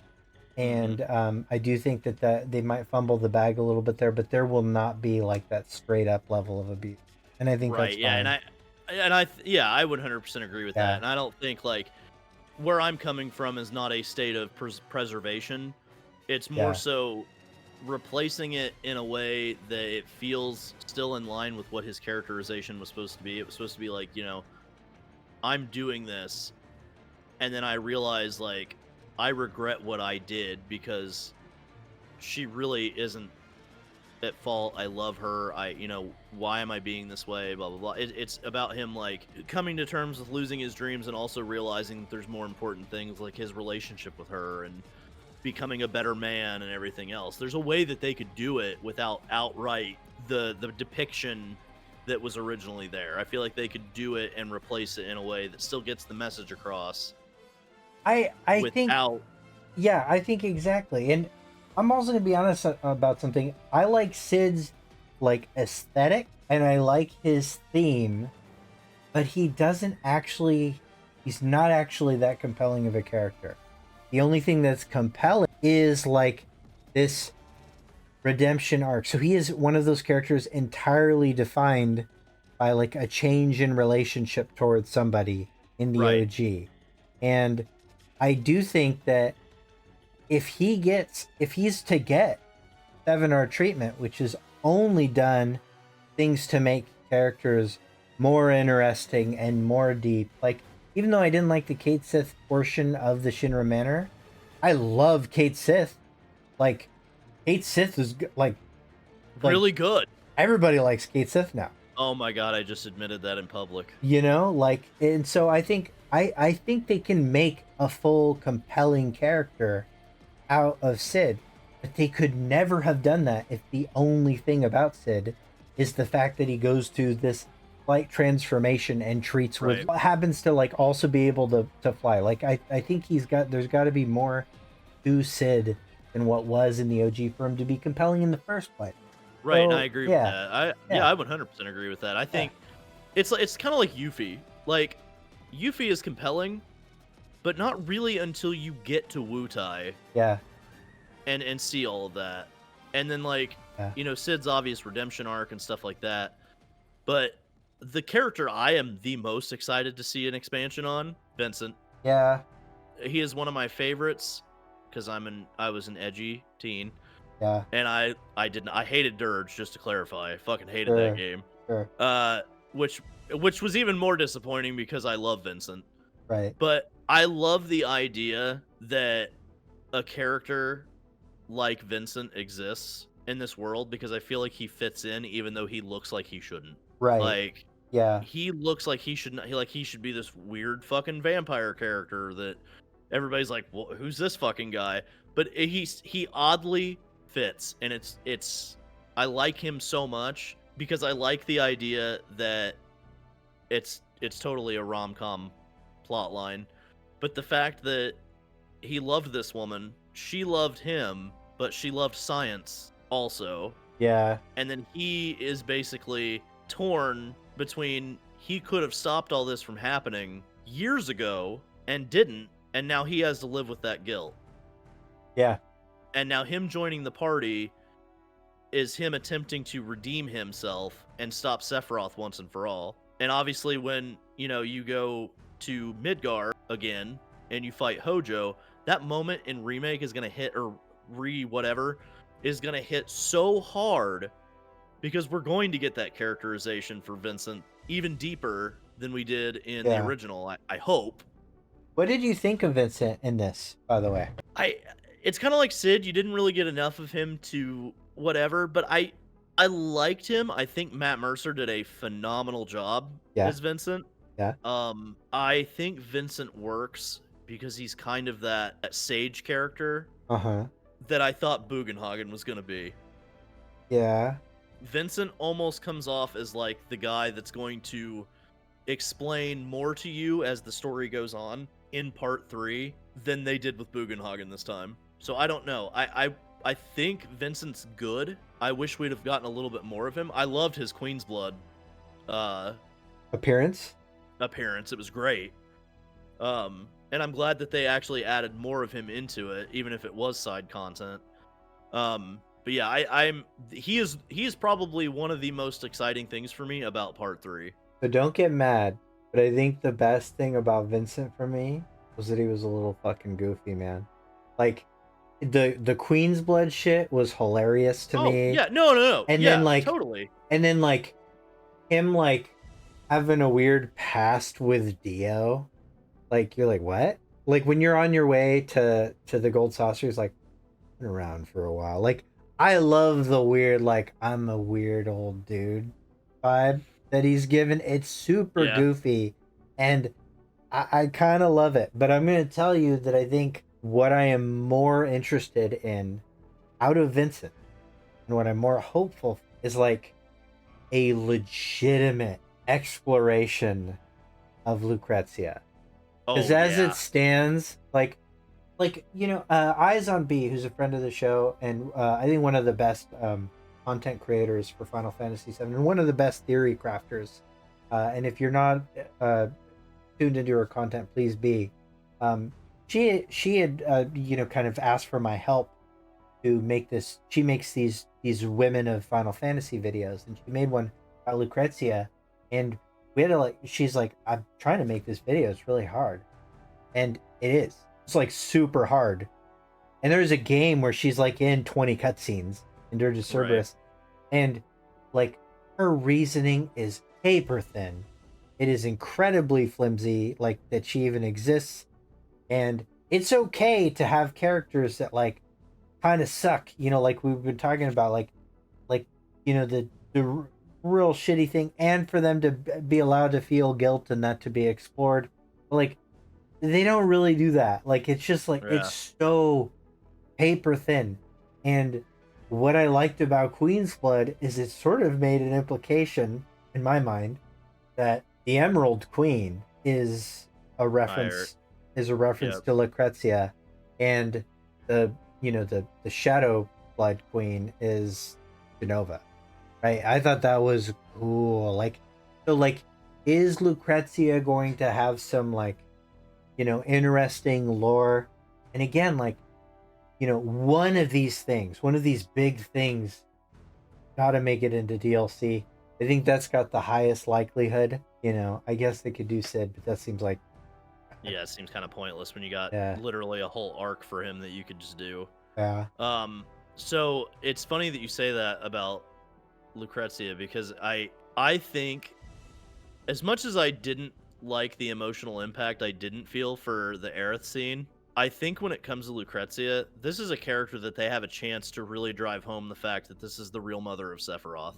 yeah, yeah, This is the woman who actually birthed Sephiroth, yeah. and she is lost to obscurity only in the memories of Vincent There's this and weird thing and technically Hojo. well, so there's this weird thing that happens in Ever Crisis that's really, I think, interesting. And it's one of the best parts of the Ever Crisis storyline is that, so Hojo gives Sephiroth a picture of his mother and says, "This is your mother. Your mother's Genova." But then when you look at the picture, it's a picture of Lucrezia. Oh shit. It's super fucked up. Like, it's this weird kind of like, oh, Hojo sucked so bad, you fucking guy, Hojo. Yeah. Like, it's, and so like that is really, so that's this compelling direction that I hope they expand on a lot. Well, that, and it's like, you know, when you see in the original, obviously you don't see facial expressions, Hmm. whatever, with when it comes to the Lucrezia scene. But if you go in there with Vincent, even through text, you can feel the regret in her, and you can feel the pain in Vincent.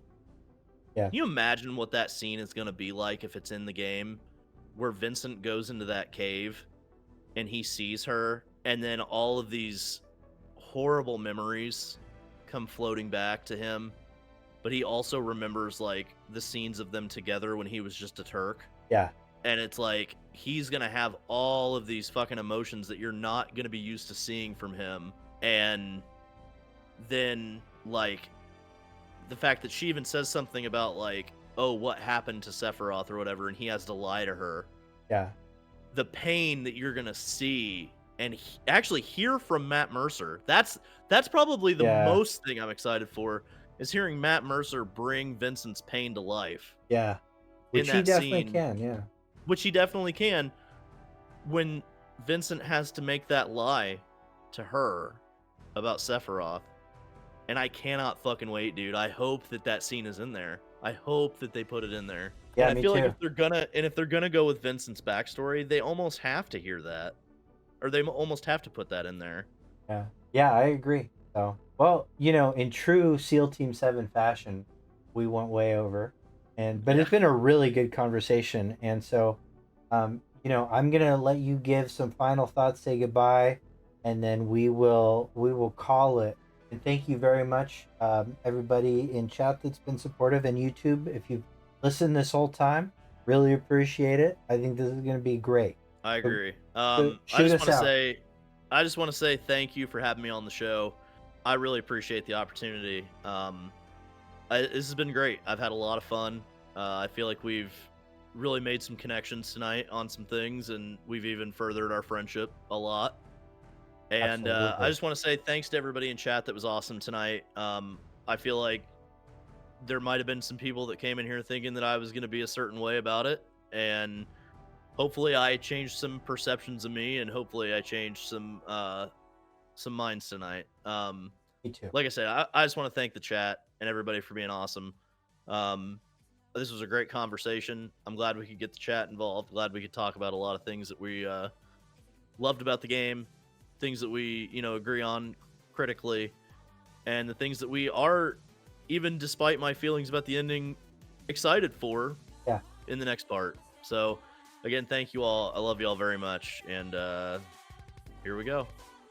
Thank you so much, Soldier. And all links will be in the comment section. So please be sure to throw a like and subscribe to me, and be sure to be subscribed to Soldier First Class on all of his platforms.